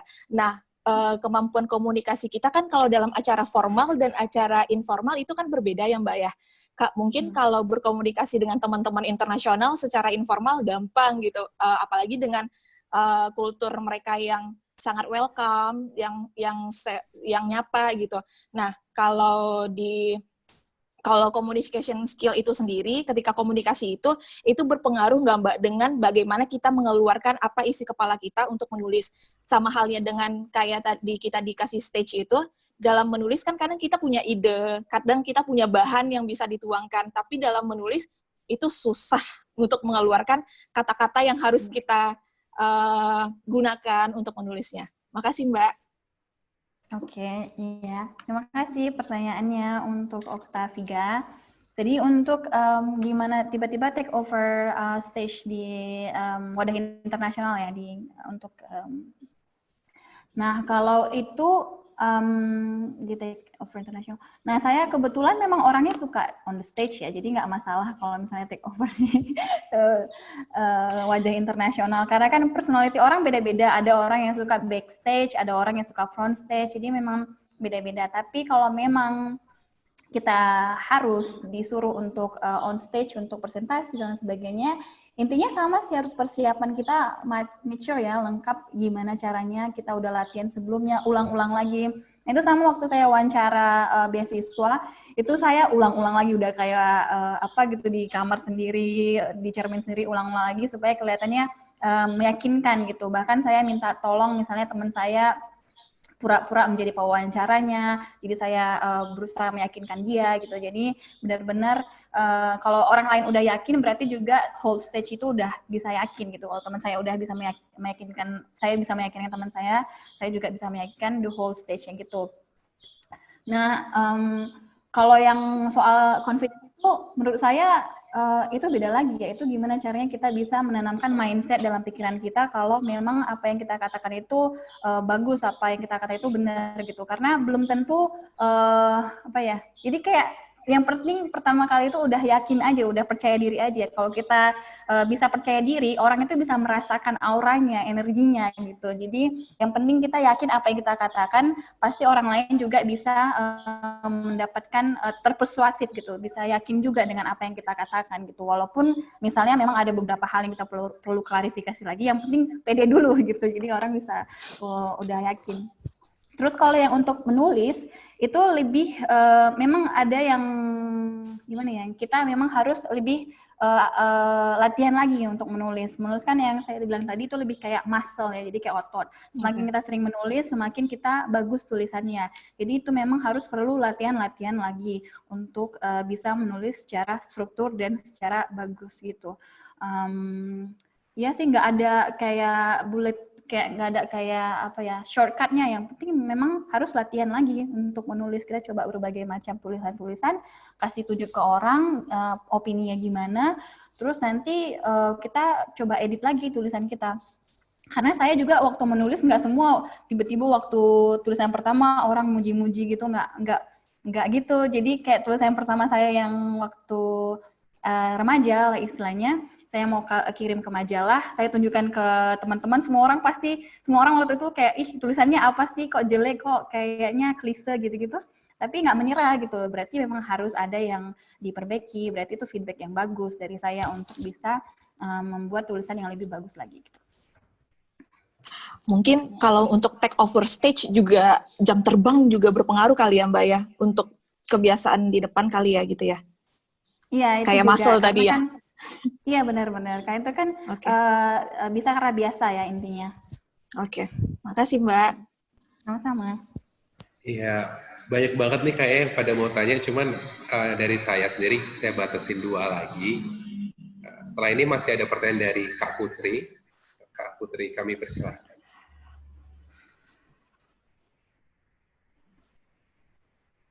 Kak Putri. Oh, lagi loading kayaknya Kak Putri. Ada teman-teman yang mau bertanya? Boleh saya? Oh iya, Bang Anu. Oke. Langganan kita nih kalau soal pertanyaan. Aduh, jangan. Kami persilahkan. Ya, mohon izin. Terima kasih atas sharing dan waktunya. Mohon izin kepada Bu Heni, Pak Waitno, Pak Trisna. Terima kasih sudah memfasilitasi acara seperti ini. Dan juga kepada Mbak Olivia Purba, terima kasih atas sharingnya. Nama saya Anugrah Martuaraja. Ini kalau ngeliat dari background Mbak Olivia Purba, kayaknya kita dulu satu kampus, tapi satu angkatan cuma nggak ketemu gitu. Cuman itu anyway ya. Jadi yang mau saya tanyakan, karena ceritanya dulu diawali dengan membuat jurnal, kemudian apa namanya, cerita-cerita tentang pengalaman traveling ya. Nah, artinya kan saya rasa sih mungkin udah banyak bentuk artikel atau produk tulisan yang udah banyak dibuat sama Mbak Olivia Purba, mungkin yang baik yang terpublish maupun yang tidak ya. Nah, dari situ saya sebenarnya mau bertanya mengenai pada saat kita memulai menulis ini kan kendala utamanya kita menyusun atau mungkin mengawalinya gitu. Kira-kira dalam setiap memulai atau merencanakan atau mungkin terbayang untuk menulis, kira-kira Mbak Olivia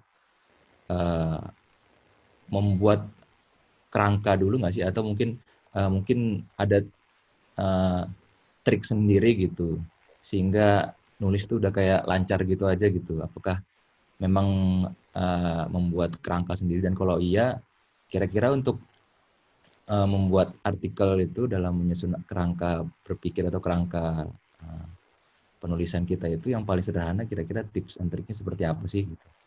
Kemudian yang kedua, untuk masalah mungkin penggunaan kata-kata atau bahasa atau mungkin isi atau mungkin konten itu punya nggak referensi, mungkin kata perbendaharaan kata atau mungkin topik dari buku atau dari artikel gitu yang selalu jadi referensi Mbak Olivia gitu untuk yang mungkin yang paling berpengaruh yang pernah Mbak baca atau Mbak kunjungi sehingga menjadi modal buat menulis artikel gitu. Kalau iya ada, kira-kira boleh sharing mungkin ya artikel atau bukunya gitu. Terima kasih, itu aja. Ya, terima kasih pertanyaannya Anugrah. Kalau pertanyaan pertama tadi lebih ke kerangka tulisan. Yang saya tulis itu biasanya berdasarkan inspirasi pribadi. Jadi kalau misalnya saya jalan, ketemu inspirasi, terus saya catat, kayaknya ini unik banget nih pengalaman ini, nggak bakal banyak orang yang menulis soal ini. Misalnya waktu saya kemarin ikutan karnaval di Brazil, ini nggak banyak tulisan-tulisan yang saya dapatkan soal itu. Nah, saya jadikan sebagai bahan tulisan, jadi saya mau nuliskan itu. Dan kalau saya kemanapun gitu dapat pengalaman yang unik dan saya mau bagikan ke teman-teman, ke pembaca, itu saya tuliskan, saya buat list di dokumen di Word, di komputer saya, ini topik untuk yang mau ditulis, jadi buat 1, 2, 3, 4, 5, 6. Kadang-kadang nulisnya itu juga berdasarkan mood, jadi nggak kayak robot ya, namanya kita manusia, pasti nggak semua, pertama saya tuliskan sampai selesai, besok sudah selesai gitu, nggak. Karena nulis juga kayak harus ada kita bisa bisa produktifnya. Kebetulan saya lebih produktif kalau di pagi hari. Jadi kalau pagi hari saya bangun pagi, terus saya masih fresh pikirannya, itu saya suka nulis di pagi hari. Terus kalau untuk struktur tulisan, yang tadi itu, jadi kayak saya melihat ini ya topiknya yang saya mau bahas gitu. Jadi kita buat apakah ini tulisannya argumentatif atau lebih ke deskripsi atau lebih ke pengalaman saya. Jadi saya buat berdasarkan tipe tulisan yang memang saya pilihkan untuk tema itu gitu. Terus kalau untuk buku inspirasi, sebenarnya nggak ada ya. Intinya kalau yang suka nulis itu, bagusnya adalah suka membaca juga. Karena kalau kita membaca, kita mendapatkan inspirasi tulisan-tulisan dan perbendaharaan kata juga. Jadi saya nggak ada kayak punya KBBI di samping saya waktu saya nulis, kayak nggak punya Kamus Besar Bahasa Indonesia, tapi lebih ke yang ada di otak aja selama ini. Dan juga tergantung sama pembaca kita. Jadi kayak di blog saya audiensnya kebanyakan adalah anak muda, jadi saya berusaha untuk bahasa itu diturunkan sebagai bahasa yang enak dibaca sama anak-anak muda gitu. Beda halnya kalau misalnya saya nuliskan artikel esai yang dipublish misalnya di jurnal internasional, ya pasti tulisannya lebih berat, kata-katanya lebih kompleks dan bukan bahasa yang ringan dan strukturnya lebih jelas gitu. Itu aja sih intinya. Dan kalau nulis buku, pastinya kita punya editor yang bakal nge-edit tulisan-tulisan itu sesuai dengan KBBI. Jadi nggak bermasalah. Kalau di internet, di artikel website kan memang bebas ya. Yang penting sesuai dengan kaidah sopan santun aja. Ya. Baik, terima kasih. Iya, Sama-sama. terima kasih. Ini ada 2 pertanyaan terakhir dari Kak Putri dan Bang Arif. Silakan untuk Kak Putri.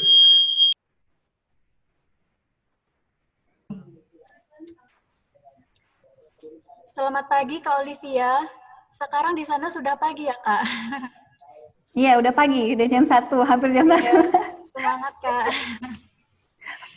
Iya, saya Putri. Izin Kak, saya mau nanya. Sekarang kan banyak ya Kak terjadi pembajakan buku gitu, meskipun sudah ada hak ciptanya. Dan hal ini saya rasa sangat merugikan bagi penulis seperti itu. Nah, bagaimana Kakak mengupayakan supaya buku Kakak tidak dibajak oleh sembarangan orang? Ya, terima kasih Putri pertanyaannya. Ini sangat dekat di hati saya soal masalah pembajakan buku. Iya, karena intinya kita mau apresiasi penulis, proses mereka menulis buku, mendapatkan inspirasi, karena itu kan nggak gampang menulis gitu. Saya appreciate teman-teman yang juga menulis buku di luar sana. Jadi kalau kita bajak buku, artinya kita nggak menghargai tulisan yang dituliskan sama si penulis itu, karena kita mengambil haknya mereka untuk mendapatkan royalti atau menghargai karyanya mereka gitu. Karena yang kita bayarkan adalah biaya fotokopi dari si pembajak itu, bukan langsung ke penulisnya dan penerbitnya. Dan itu yang juga saya mencoba hindari, tapi kan kita sebagai penulis, cara kita yaitu untuk edukasi dan sosialisasi ke teman-teman mengenai kondisi penulis gitu. Karena sebenarnya menulis itu menulis itu prosesnya panjang, ribet dan sulit, I would say, tapi bukan berarti penulis itu kaya raya. Itu apresiasinya nggak seberapa sebenarnya untuk royalti itu. Cuman bagaimana sebagai pembaca kita bisa apresiasi itu aja ke penulis.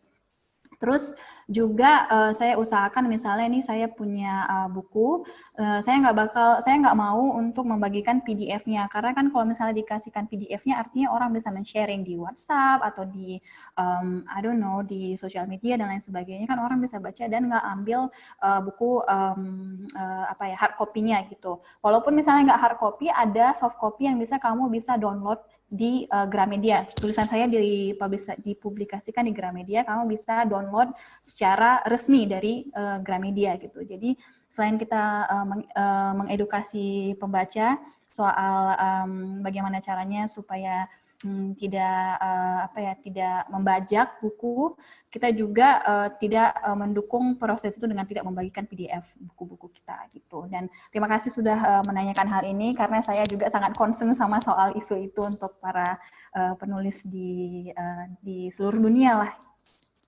Ya. Oke, cukup ya Putri. Terima kasih Kak jawabannya. Sama-sama. Ya, silakan untuk Bang Arif.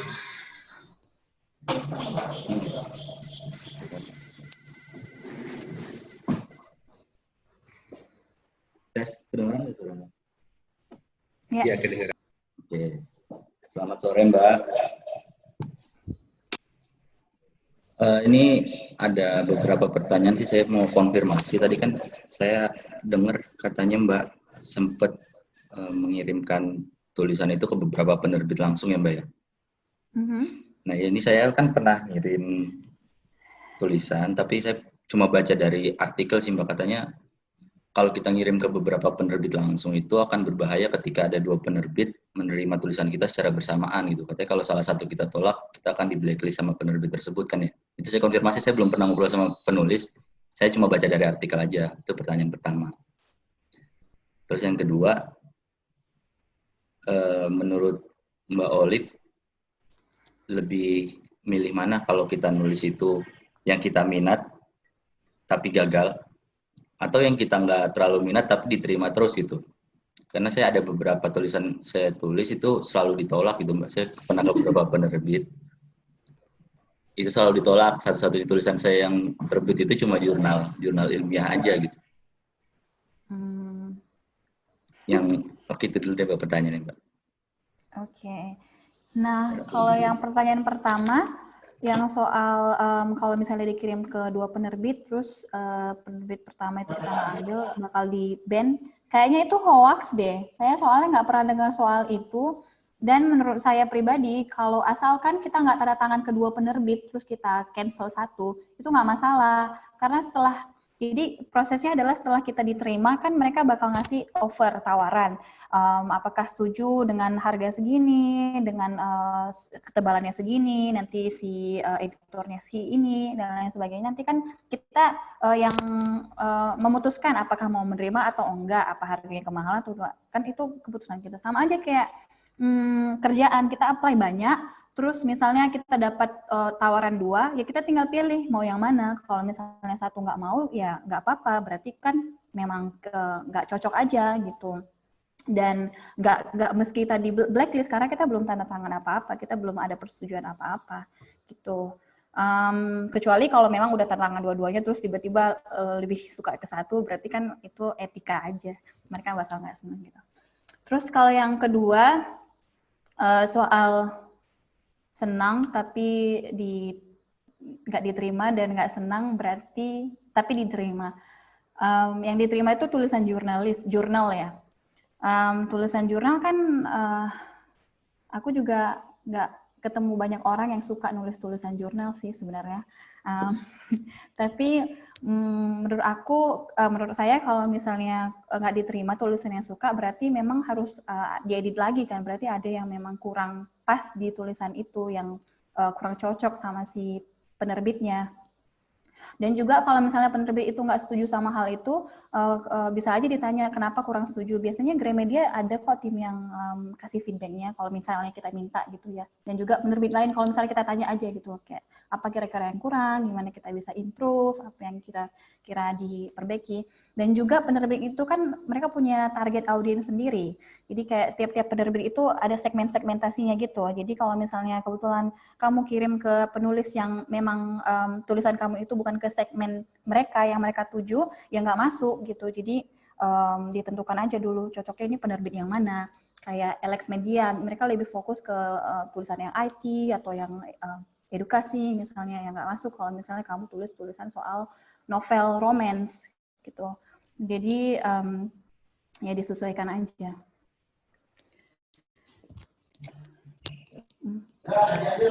Oh berarti yang tadi pertanyaan pertama tuh nggak bener ya Mbak ya infonya ya? Kalau pengalaman saya enggak sih, enggak masalah. Dari teman-teman juga yang pernah nulis buku enggak masalah. Kalau asalkan enggak kita enggak tanda tangan MOU dulu ya ke mereka, jadi baru 1 aja yang kita tanda. Soalnya penulis artikel tuh dia memberikan alasan ketika tulisan kita diterima oleh editor, tapi kita nggak kesannya seperti kita membawa ke editor tuh udah menganalisis tulisan kita, tapi kok ternyata nggak dibawa sama kita gitu. Nah, saya bisa terima juga sih alasan seperti itu, cuma saya nggak tahu kebenarannya bagaimana di penerbit itu. Kalau penulisan artikel tuh beda sama penulisan buku. Kalau penulisan artikel memang harus 1 per 1. Jadi kayak kalau misalnya ditolak yang ini, berarti kirim ke tempat yang lainnya juga, yang lainnya lagi gitu.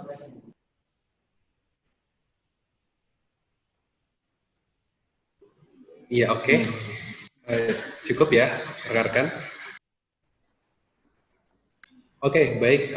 Saya anggap pertanyaan dari Bang Arif itu adalah last question dari kita pada Zoom kelas hari ini. Oke, saya akan membuat summary kira-kira apa aja yang udah dibicarakan.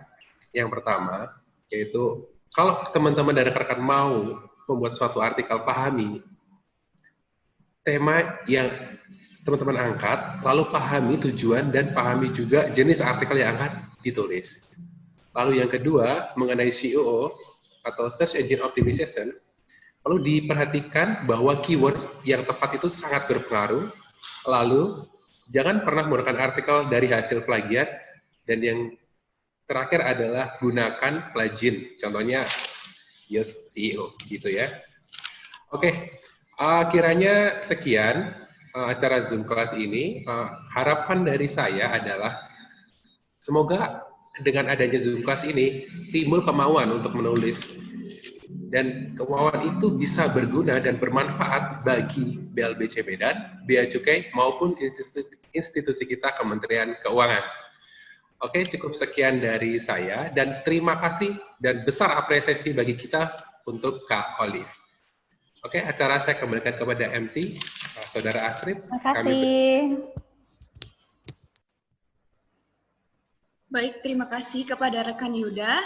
Terima kasih juga atas antusias rekan-rekan yang luar biasa, sampai pertanyaan pun harus dibatasi ya. Dan juga luar biasa kita sampaikan terima kasih kepada Kak Olivia Purba atas sharing-sharing pengalamannya. Dan untuk bagi rekan-rekan yang mendapat kesempatan bertanya, ditunggu atas kejutan hadiahnya dari kita. Baiklah, selanjutnya kita juga akan ada giveaway kepada rekan-rekan. Giveaway-nya adalah sebuah buku dari Kak Olivia yang berjudul Traveling Aja Dulu. Jadi kita akan pilih 4 orang yang beruntung akan mendapatkan buku, izin ya Kak, saya sebut bukunya buku Jendela Dunia. Karena ternyata yang katanya buku adalah jendela dunia itu ternyata benar bentuknya dalam buku ini. Baik, kepada rekan Anda, apakah sudah siap? Baik, kita pilih orang pertama yang beruntung.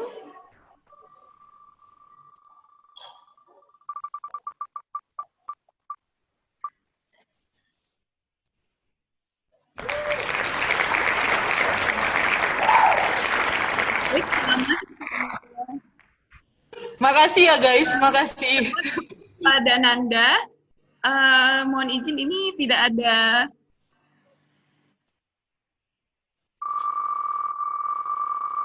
baiklah, yang kedua.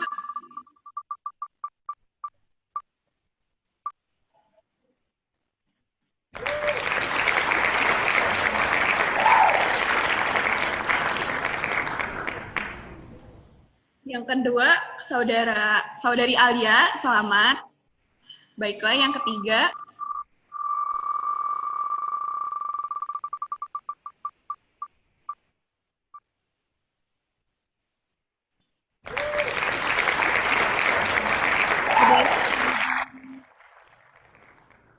Saudara Rahmawati. Terima kasih. Selamat kepada Saudara Rahmawati. Selanjutnya yang terakhir.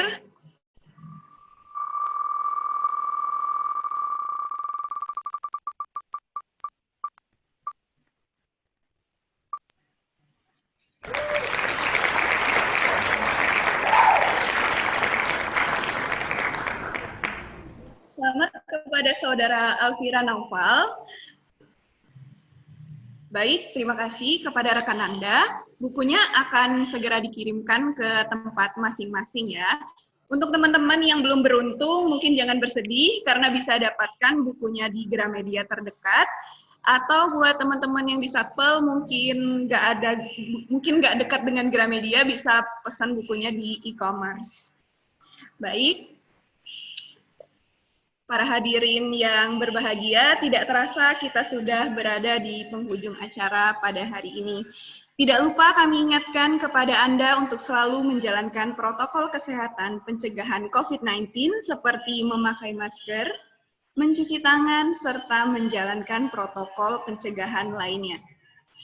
Para peserta webinar yang berbahagia, tak lengkap rasanya apabila saya tidak menutup acara ini dengan pantun.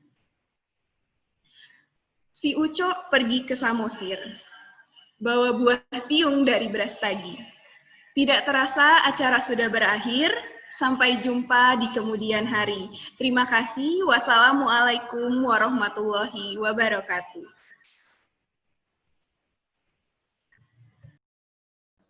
Terima kasih, dadah, bye semuanya. Terima kasih. Terima kasih.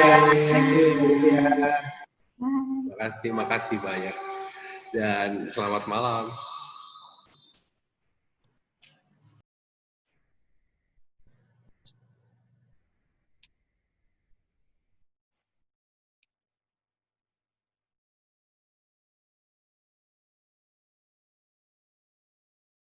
Selamat ulang tahun buat Anugrah. Selamat ulang tahun Bang Anu. Nggak dapat buku, Pak. Oh, Bang Anu mau buku. Nggak. Saya bercanda loh. Nanti kalau buat Anu boleh Terima deh, kasih karena semua. ini buat lagi drawnya hanya untuk buat Anu yang ulang tahun kita kasih ya. Nggak bercanda, Iya kan Pak. penanya, Pak. Nggak apa-apa. Bercanda, Pak. Ya, Nggak usah. nggak apa-apa, kita kasih. Buat Bang Anu Anu ada kan, dikirim ya. Bang Anu kan tadi nanya dapat buku lah. Iya, dapat buku, Bang. Biar cair aja, Pak. Kayak milenial. Buat Jakarta, BLBC Jakarta sama BLBC Surabaya juga terima kasih untuk partisipasinya Iya, pada hari terima kasih ya teman-teman yang Jakarta sudah